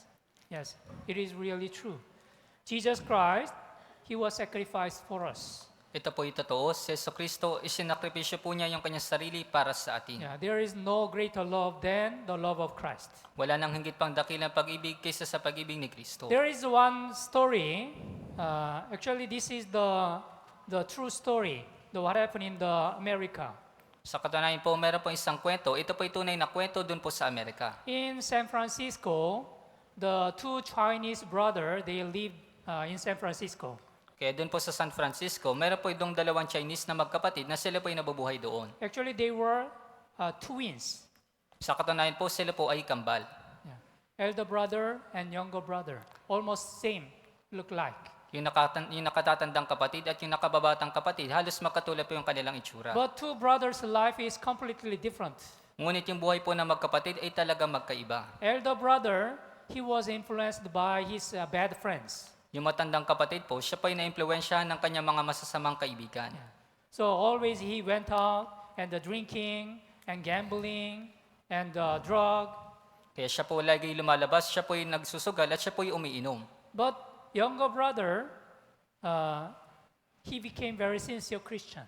Ngunit yung nakababatang kapatid po, siya po ay tapat na Kristiyano. So their life were completely different. Kaya po yung kanilang buhay ay talagang magkaiba. But one day, the elder brother who went out with the bad friends, he committed murder by mistake. At yung matandang kapatid po, sa aksidente po nangyari na siya po ay nakagawa ng pagpatay. Yeah, he killed someone by mistake. Kaya nakagawa po siya ng pagpatay doon po sa isang tao. And he ran away and he came back to the home. At siya po ay tumakas at siya po ay bumalik doon po sa kanyang bahay. He was very trembling and he was afraid of it. Kaya siya po ay lubos na natatakot ng pagkakataon na yun. And he told what happened to him to his younger brother, twins. At kanya po sinabi yung nangyari doon po sa kanyang nakababatang kapatid. And he said, now the policeman is chasing him. At sinabi po niya, ngayon yung mga polis ay hinahabol ako. His clothes was covered with some blood. Yung kanya pong damit, ito po ay nababalutan ng mga dugo. So younger brother said to him, put off your cloth. Kaya sinabi po ng nakababatang niyang kapatid, tanggalin mo yung damit mo. So they exchanged their clothes. So younger brother, he put on his older brother's cloth with the blood. Kaya nagpalit po sila ng kanila pong damit. Yung damit po na nakatatandang kapatid, isinot po ito ng nakababatang kapatid na mayroon pong nabalutan ng dugo. And when policeman arrived, he confessed, I killed the person. At nung dumating po yung polis, ipinahayag po niya, ako yung pumatay sa tao na yun. That's why he was caught by the policeman and he was in prison and after sentence, he received the death penalty. Kaya siya po'y hinuli ng mga pulis at siya po'y ikinulong at nakatanggap po siya ng kahatulan ng kamatayan. He died At siya po ay namatay. instead of his elder brother. Sa halip na po yung nakatatanda niyang kapatid. But before he died, he wrote a letter to his older brother. Ngunit bago po siya mamatay, siya po'y nag-isulat ng isang mensahe doon po sa kanya po nakakatandang kapatid. I am dying wearing with your cross. Ako ay namatay na suot yung damit mo. So, from now, you shall not live for yourself. At mula ngayon, hindi ka na mabubuhay para sa iyong sarili. You should live for the rest of my life. Dapat kang mabuhay para sa natitira kong buhay. That's why the elder brother, he really repented his sin, and then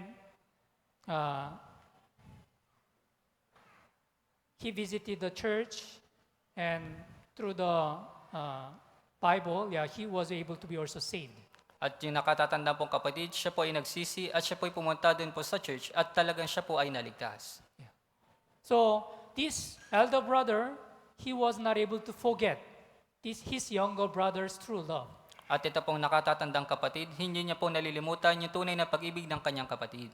Because his younger brother, he did not love him with the word only. Dahil yung nakababata niyang kapatid, hindi niya siya minahal sa pamagitan lamang po ng salita. He showed his true love through his sacrifice. Ipinakita niya yung kanyang pag-ibig sa pamagitan ng kanyang sakripisyo. What about our Lord Jesus Christ? Paano naman po yung ating Panginoong Jesucristo? Jesus Christ, he did not love with his only word. Si Jesucristo, hindi lang siya nagmahal sa pamagitan ng kanyang salita. So, when we realize this true love of Jesus Christ, we can have more power in our Christian life. Kapag naunawaan po natin yung pag-ibig ni Kristo, magkakaroon po tayo ng kapangyarihan sa ating buhay Kristiyano. Okay, here, Romans chapter 8, verse 12. Kaya dito po sa Roma, sa chapter 8, sa verse 12.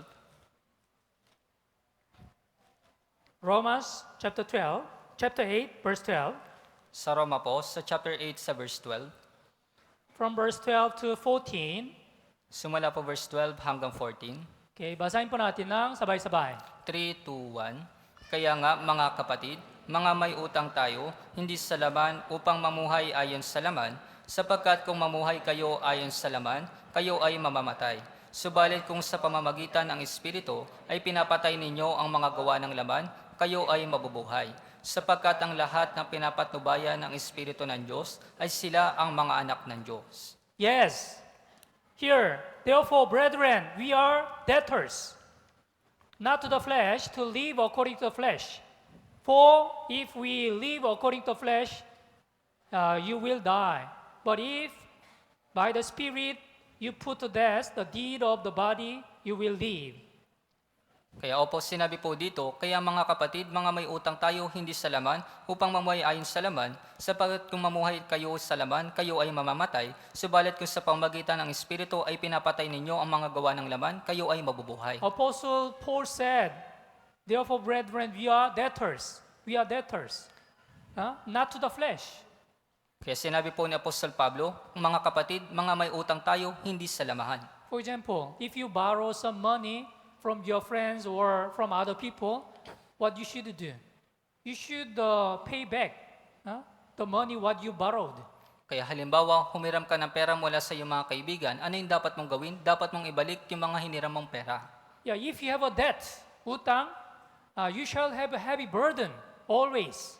Kaya kung meron kang utang, palagi kang merong kabigatan sa iyong sarili. But here, Bible says, therefore, brethren, we are debtors. Yes, we are debtors. We received too much love and too much grace from the Lord. Ngunit sinasabi po ng Biblia, mga kapatid, mga may utang tayo, natanggap po natin yung lubos na pag-ibig po ng Diyos. That's why, as the Bible says, Psalms 116 verse 12, what shall I render to the Lord for all His benefits toward me? Kaya po sinabi po sa awit 116 verse 12, ano ang aking isusukli sa Panginoon sa lahat niyang kabutihan sa akin? We should not forget we are the debtors. Hindi po dapat natin kalimutan na tayo po ay merong mga utang. But among the brothers and sisters, there are some brethren who forgot this love. Ngunit sa mga brothers and sisters, meron po mga kapatiran na nalimutan po itong pag-ibig. Even they leave the church, they left the church, and they are behaving like unbelievers. Sila po'y umaalis mula po sa church at sila po'y namumuhay na gaya ng mga hindi mananampalataya. So we need to check whether they really, truly, realize the love of Christ, the Okay. love of God. Kaya kailangan po natin suriin kung talagang naunawan po nila yung pag-ibig ni Kristo, yung pag-ibig po ng Diyos. If we read the Old Testament, Israelite, they also received the too much grace of God. Kaya kung titingnan po natin sa Lumang Tipan, maging yung mga Israelita, nakatanggap po sila ng labis sa pag-ibig ng They Diyos. experience how much the love of God is great, Naranasan po nila kung gaano po kadakila yung pag-ibig po ng Diyos. but they forgot it. Ngunit nalimutan po nila ito. Let's open our Bible. Deuteronomy chapter 32, Tingnan po natin sa Deuteronomio, sa chapter 32. verse 6. Dito po sa verse 6. Deuteronomy chapter 32, verse 6. Sa Deuteronomio po, sa chapter 32, sa verse 6.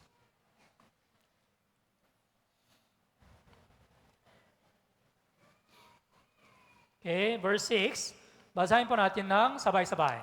3, 2, 1. Ganyan ba ninyo gagantihan ng Panginoon o hangal at di matalinong bayan? Hindi ba siya ang iyong ama na lumalang sa iyo, kanyang nilalang ka at itinatag ka? Do you thus deal with the Lord, O foolish and unwise people? Yes, Israelites, they were really foolish and unwise. Kaya sinabi po, ganyan ba ninyo gagantihan ng Panginoon o hangal at di matalinong bayan? Yung mga Israelita, sila po ay naging hangal at di po sila naging matalino. Is he not your father who bought you? Has he not made you and established you? Hindi ba siya ang iyong ama na lumalang sa iyo, kanyang nilalang ka at itinatag ka? We should not forget the love of Christ. We should not forget the love of God. Hindi po dapat natin kalimutan ang pag-ibig ni Kristo, hindi po dapat natin kalimutan ang pag-ibig po ng Diyos. So, when we remember this true love of Christ, we can receive the original power to live for the Christ. Kaya kapag naalala po natin ang pag-ibig po ng Diyos, makakatanggap po tayo ng orihinal na kapangyarihan mula po sa pag-ibig ng Diyos. Yeah, as the Bible says, 2 Corinthians chapter 5, verse 14, the love of Christ compels us. Kaya gaya po na sinasabi ng Biblia sa 2 Korinto chapter 5 verse 14, ang pag-ibig ni Kristo ang umahimok sa amin. Okay, let's go back to the 1 John chapter 4. Kaya balikan po natin sa unang Juan sa chapter 4.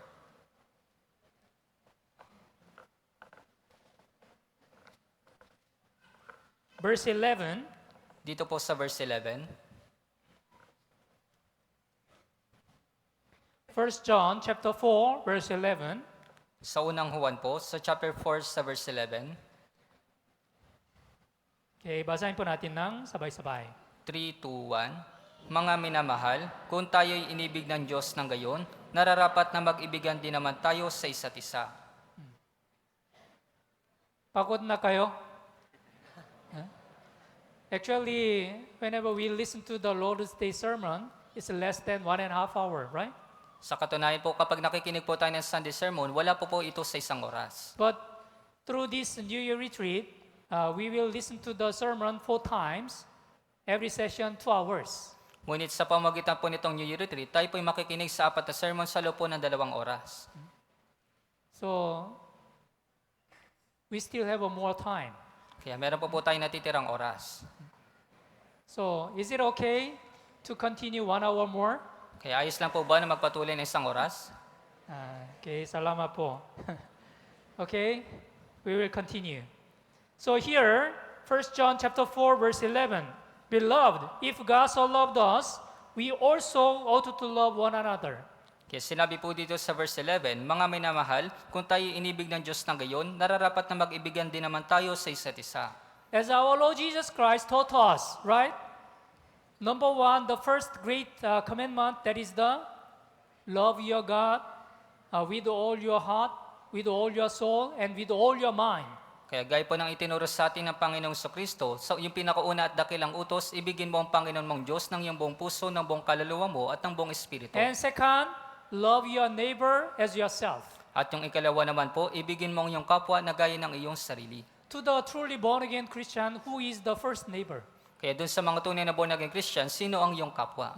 Our brothers and sisters. Ito yung mga brothers at sisters. And also, other unbelievers shall be our neighbors. At maging yung mga hindi mananampalataya, sila po yung ating mga kapwa. We have a responsibility to spread this true gospel to the unbelievers. Meron po tayong responsibilidad na ipangaral ito pong ebanghelyo sa mga hindi mananampalataya. But first, we should practice to this love between brothers and sisters. Ngunit una po dapat natin gawin, dapat po natin sa buhay itong pag-ibig sa mga brothers at sisters. According to the Bible, John chapter 13, verse 34, as we just read, as I have loved you, that you also love one another. Kaya gaya po na ating nabasa sa Juan chapter 13, verse 34, kung paanong minahal ko kayo, magmahalan din naman kayo sa isa't isa. First, our Lord, He showed true love. Kaya una po, ipinakita po ng ating Panginoon yung kanyang pag-ibig sa atin. And our Lord also asked, love one another.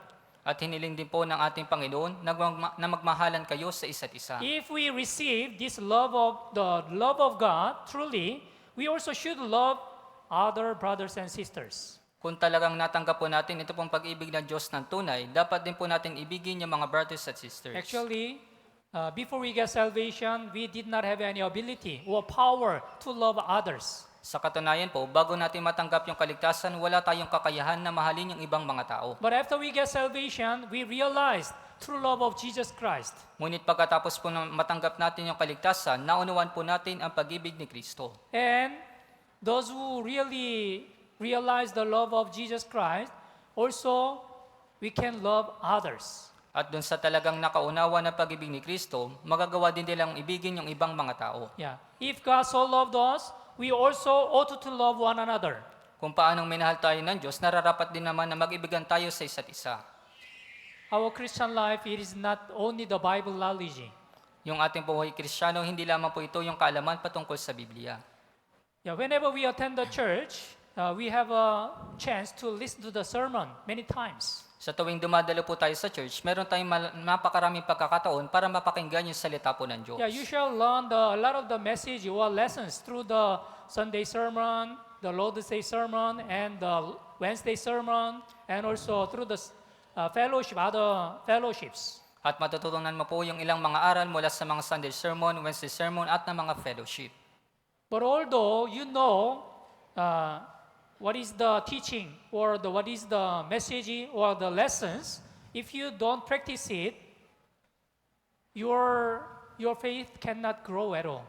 Ngunit kahit nalalaman mo yung mga bagay po na ito at ngunit hindi mo po ito sinasabuhay, yung pananampalatay mo po ay hindi lalago. So, if we really realize the love of God, we also should love other brothers and sisters. Kaya kung talagang naunuan po natin ang pag-ibig po ng Diyos, dapat din na ibigin natin yung mga brothers at sisters. God requires truly born again Christian, we should ought to love other brothers and sisters. Hinihiling po ng Diyos sa atin na dapat din po nating ibigin yung mga brothers at sisters. Okay, let's open the Bible. First John chapter 3 verse 16. Kaya tignan po natin sa unang Juan, sa chapter 3, sa verse 16.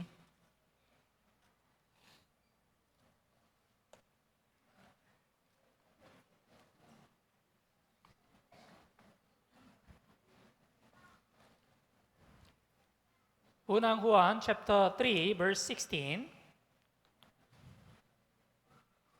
1 John chapter 3 verse 16. Dito po sa unang Juan, sa chapter 3, sa verse 16.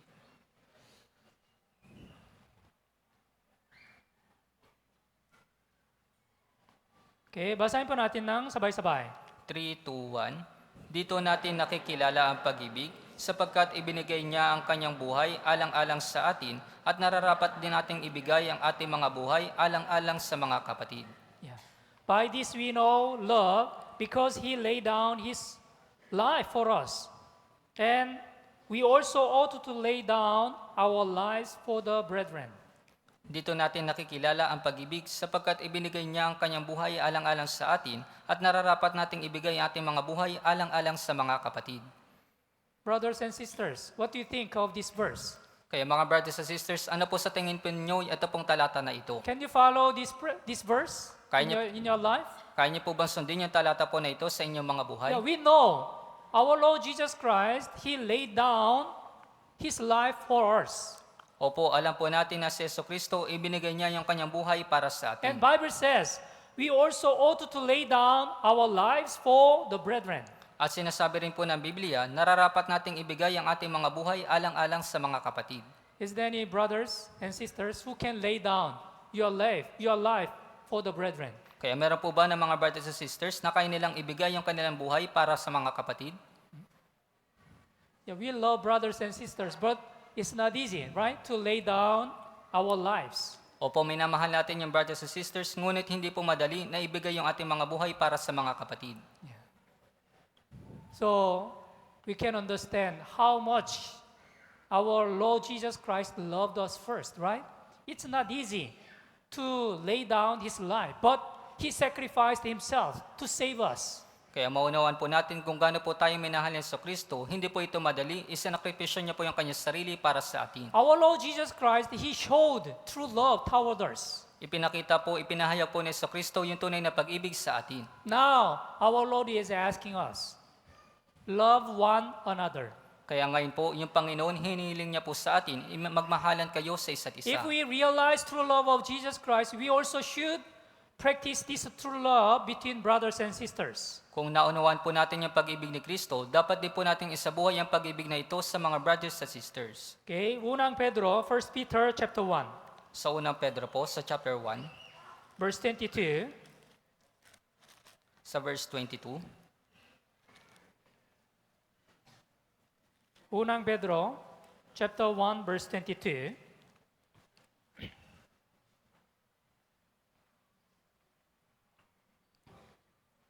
Okay, basahin po natin ng sabay-sabay. 3, 2, 1. Ngayong nilinis na ninyo ang inyong mga kaluluwa sa pamamagitan ng inyong pagsunod sa katotohanan, kaya't kayo may tunay na pag-ibig sa isa't isa, mag-ibigan kayo sa isa't isa na buong alab mula sa dalisay na puso. Yeah, here, love one another fervently with a pure heart. Huh? So, this Bible also teaches us how we should love other brothers and sisters. Kaya sinabi po dito, mag-ibigan kayo sa isa't isa na buong alab mula sa dalisay na puso at tinuturo po nito sa atin kung paano dapat natin ibigin yung mga brothers at sisters. Those who realize the love of Christ, they shall love other brothers and sisters also fervently. Doon sa mga taong nakaunawa ng pag-ibig ni Kristo, mamahalin din nila yung mga kapatiran mula sa dalisay na puso. We should know the love is not only the knowledge, or the love is not only the doctrine. Dapat po nating malaman yung pag-ibig hindi po ito kaalaman at hindi po ito doktrina. If we really understood, if we really realize true love of Christ, we also should practice this love in the church between brothers and sisters. Kung talagang naunawaan po natin yung pag-ibig ni Kristo, dapat po natin itong isabuhay sa church sa pamamagitan po ng brothers and sisters. Tama po ba? Yeah. So, the slogan of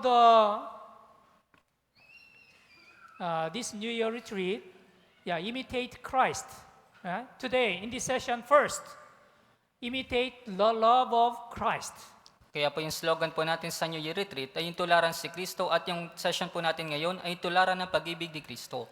Yeah. Through our Christian life, we should take after Jesus Christ more and more. Sa ating pong buhay Kristiyano, dapat po natin tularan si Jesucristo na masigit at higit pa. Yeah, if we really take after Jesus Christ, our faith shall be matured as time goes on. Kung tutularan po natin si Jesucristo ng patuloy, magiging matured po yung ating pananampalataya na masigit at higit pa. For example, after you get the salvation, 1 year later, or 3 years late, 1 year later, 3 years later, 5 years later, 10 years later, you shall be improved more and more through the Word of God. Kaya halimbawa, mula na matanggap mo yung kaligtasan, 1 taon, 3 taon, o 5 taon na yung lumilipas, dapat kang lumago sa pamagitan ng salita ng Diyos. Yeah. As much as you have a Christian life, you shall also experience how much the love of God is great, and also how much the love of the brothers and sisters is great. Kaya habang nagkakaroon ka ng buhay Kristiyano, mararanasan mo kung gaano kadakila yung pag-ibig ng Diyos at ng mga brothers and sisters. Yes. So Apostle Peter also he emphasized love one another fervently with a pure heart. Kaya maging sa Apostol Pedro po, binigyan din po niya na mag-ibigan kayo sa isa't isa ng buong alab mula sa dalisay na puso. So can you love other brothers and sisters? Kaya kaya po ba ninyong mahalin yung mga brothers and sisters? So beside of you, other brothers and sister, please say, I love you. Kaya sa katabi mo ng mga brothers and sisters, pakiusap, sabihin mo, minamahal kita.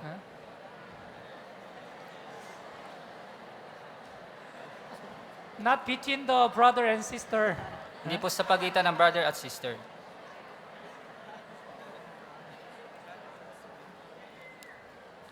Okay, let's open the Bible. Unang Pedro chapter 4. Kaya tingnan po natin sa Biblia, sa unang Pedro sa chapter 4. Unang Pedro chapter 4, verse 8. Sa unang Pedro po sa chapter 4 sa verse 8.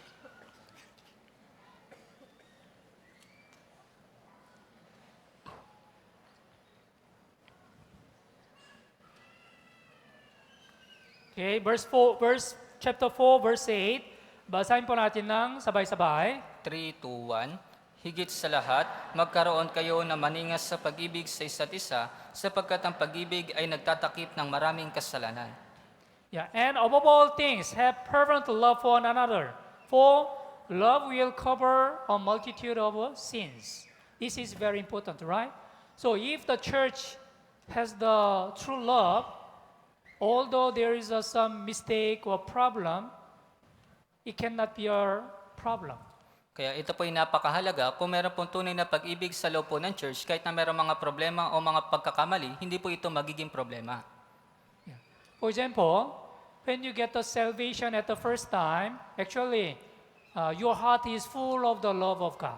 Kaya halimbawa, mula nung matanggap mo yung kaligtasan, sa unang pagkakataon, yung pag-ibig mo ay puno ng pag-ibig ng Diyos. That's why, after you get salvation, when you look at the brothers and sisters,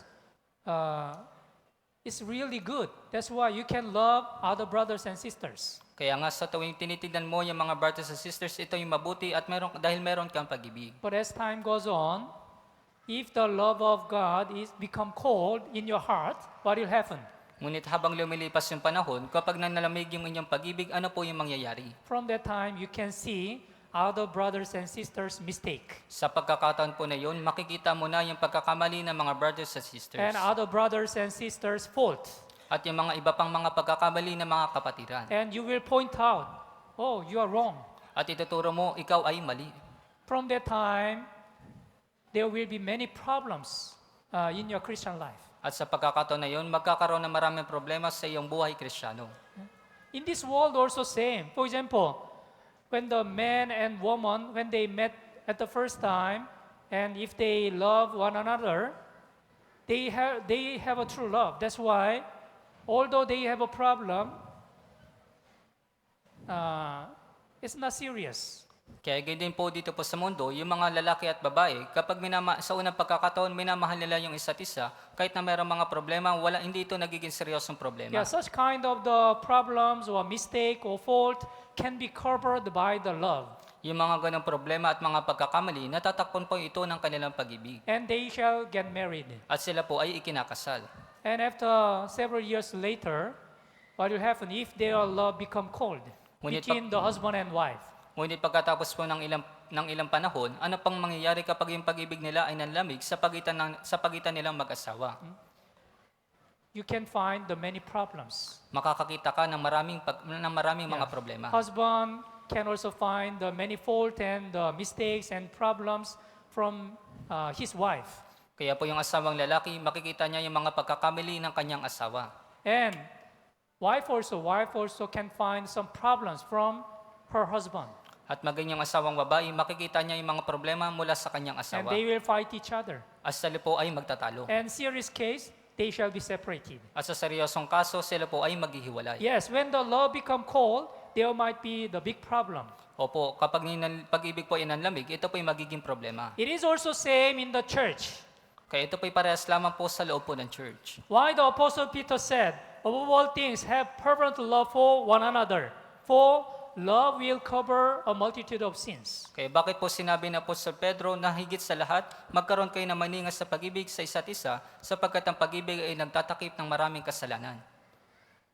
When we look at some brothers and sisters, they are trying to find out some brother's mistake or sister's mistake or fault.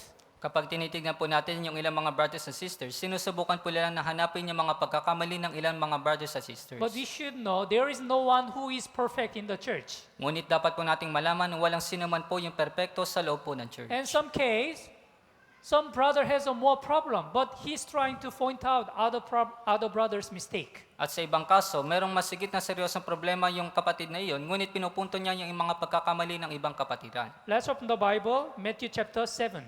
Kaya tingnan po natin sa Mateo, sa chapter 7. Verse 3 and 4. Matthew chapter 7, verse 3 and 4. Sa Mateo po, sa chapter 7, simula po verse 3 hanggang 4. Okay. Babasahin ko po. Bakit mo nakikita ang pawing na nasa mata ng iyong kapatid, ngunit hindi mo pinapansin ang troso na nasa iyong sariling mata? O paano mong nasasabi sa iyong kapatid, hayaan mong alisin ko ang pawing sa iyong mata, samantalang mayroong troso sa iyong sariling mata? Yes. So, and why do you look at the speck in your brother's eye, but do not consider the plank in your own eye? You have a more problem, but why are you going to point out other brothers and sisters' mistake? Kaya meron kang masigit na malaking problema at bakit mo pinupunto yung mga pagkakamali ng mga brothers and sisters? Yeah.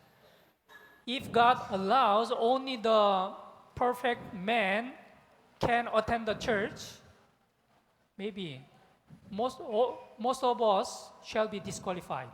Kaya kung papahintulot lamang ng Diyos na yung tao na perpekto lamang yung pwedeng umatin sa church, marahil halos lahat po tayo po hindi makakapasa. We should remember while we were still sinners, God loved us first. Kaya dapat po natin tandaan na nung tayo mga makasalanan pa, tayo po'y inibig ng Diyos. Yeah, the love of God was unconditional. Yung pag-ibig po ng Diyos ay wala pong kondisyon. Yeah, by the grace of God, we were able to be saved. Sa biyaya po ng Diyos, tayo po ay naligtas. And we realize the love of God. At naunawaan po natin ang pag-ibig ng Diyos. And also, we should practice this true love between brothers and sisters. At dapat po nating isabuhay itong tunay na pag-ibig sa pagitan ng mga brothers at sisters. Let's open our Bible, 1 John chapter 4. Kaya tingnan po natin sa unang Juan, sa chapter 4. Let's go back to the 1 John main script. Kaya balikan po natin sa unang Juan. Chapter 4, verse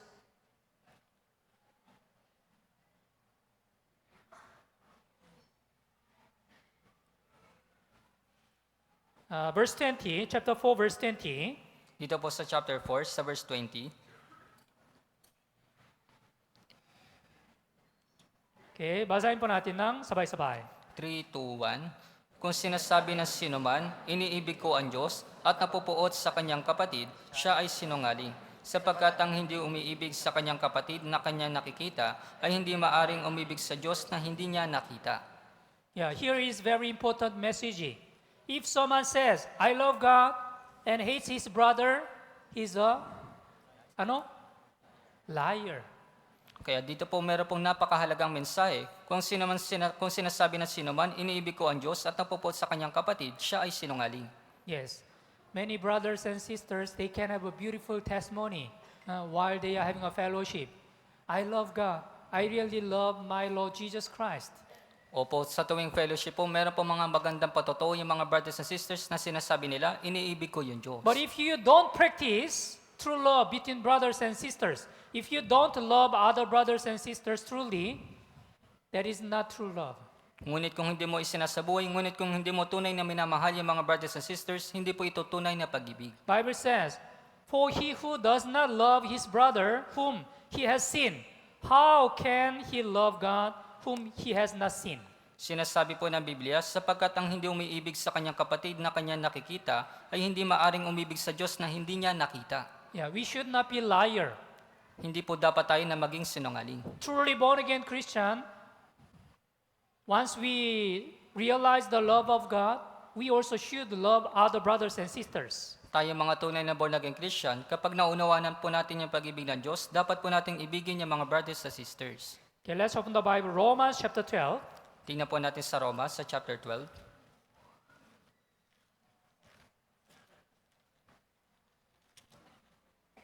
Verse 9 and 10. Dito po sa verse 9 hanggang 10. Romans chapter 12, verse 9 and verse 10.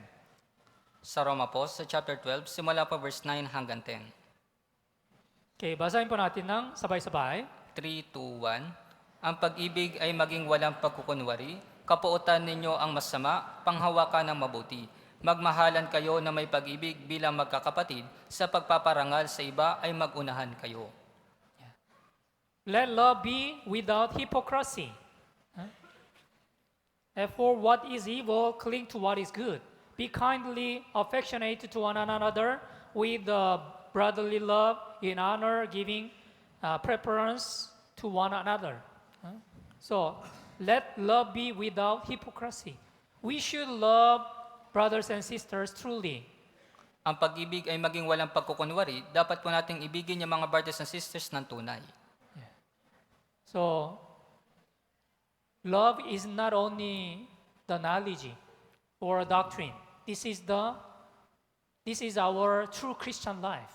Kaya po yung pag-ibig, hindi po ito kalaman o doktrina, kundi ito po yung tunay nating buhay Kristiyano. Yeah, Colossians chapter 3, verse 14 also. Sa Colossus po, sa chapter 3,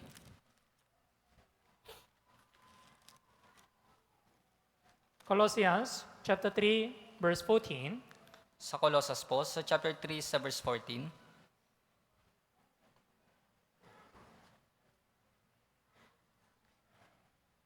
Okay, basahin po natin ng sabay-sabay. 3, 2, 1. At higit sa lahat ng mga bagay na ito, ay magbihis kayo ng pag-ibig na siyang tali ng kasakdalan.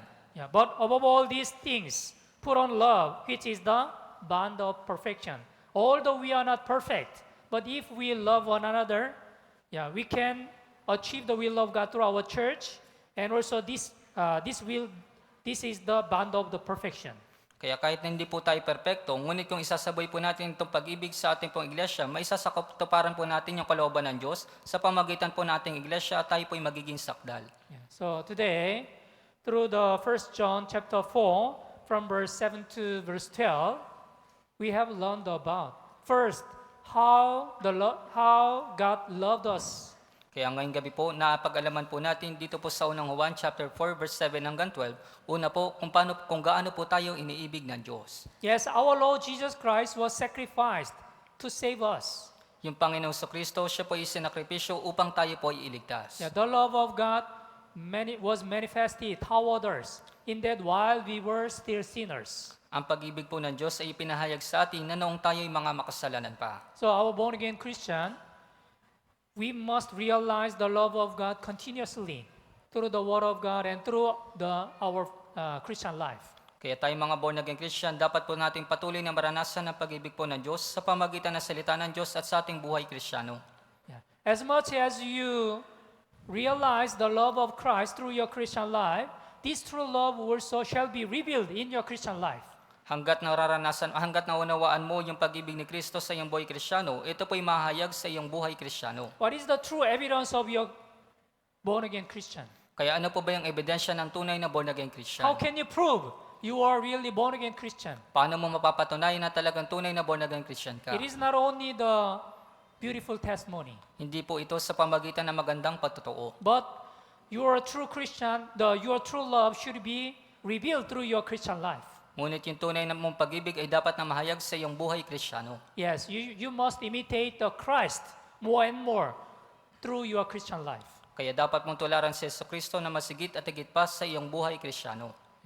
So, today we learned about through this the 1 John chapter 4 how much the love of God is great, and also we should imitate this love of Christ.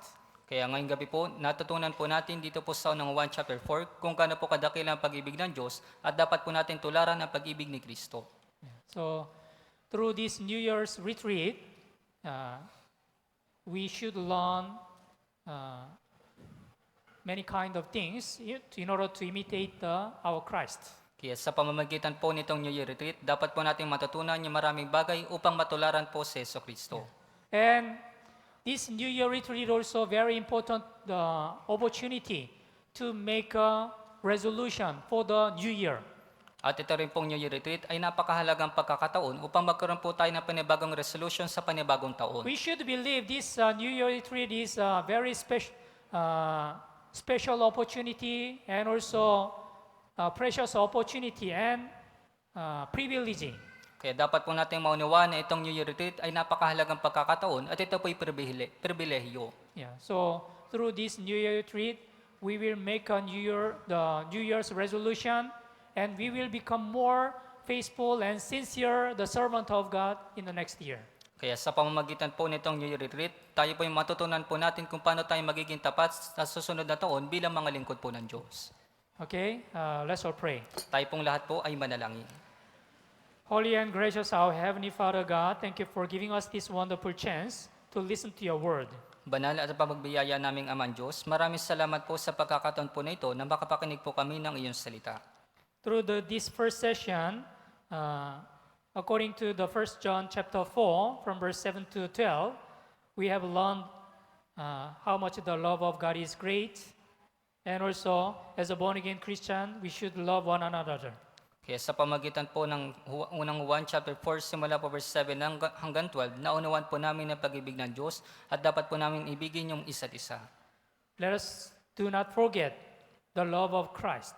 Huwag nawa po namin malimutan ang pag-ibig po ni Kristo. We believe our Christian life is driven by the love of Christ. Naniniwala po kami na yung aming buhay Kristiyano ay hinihimok sa pamagitan po ng pag-ibig ni Kristo. Let us continue to serve the Lord until our Lord Jesus Christ's second coming. Naway mapaglingkuran po namin yung Panginoon hanggang sa uli, hanggang sa ikalawang pagbabalik po ni Jesucristo. And let us practice this true love between brothers and sisters. At isabuhay po namin yung pag-ibig po na ito sa pagitan po ng mga brothers and sisters. As our Lord commanded, love one another. Let us love one another between brothers and sisters. Kung paanong inutos po ng Panginoon na magmahalan kami sa isa't isa, naway magmahalan po kami sa pagitan po ng brothers and sisters. When we really practice this true love between brothers and sisters, we can also believe, and experience God is with us. Kung talagang isasaboy po namin ng pag-ibig po ng Diyos sa aming pong mga buhay, mararanasan po namin yung pagtulong po ng Diyos. Let us fill our church with true love of God. Nawa punuin po namin yung aming pong iglesia sa pamamagitan po ng pag-ibig. Thank you for giving us this wonderful chance to have a New Year retreat today. Kaya maraming salamat po sa pagbibigay sa amin ng mahalagang pagkakataon upang magkaroon po ng New Year Retreat. From the beginning of the New Year retreat until the end, the Holy Spirit is with us and guide us. Kaya magpasimula po hanggang sa matapos ito pong New Year Retreat, naway samahan po kami at gabayin po kami ng Espiritu Santo. In the name of our Lord Jesus Christ, we pray. Ito po yung aming pong dinadalangin sa pangalan po ng Panginoong Jesucristo. Amen. Okay, maraming salamat po.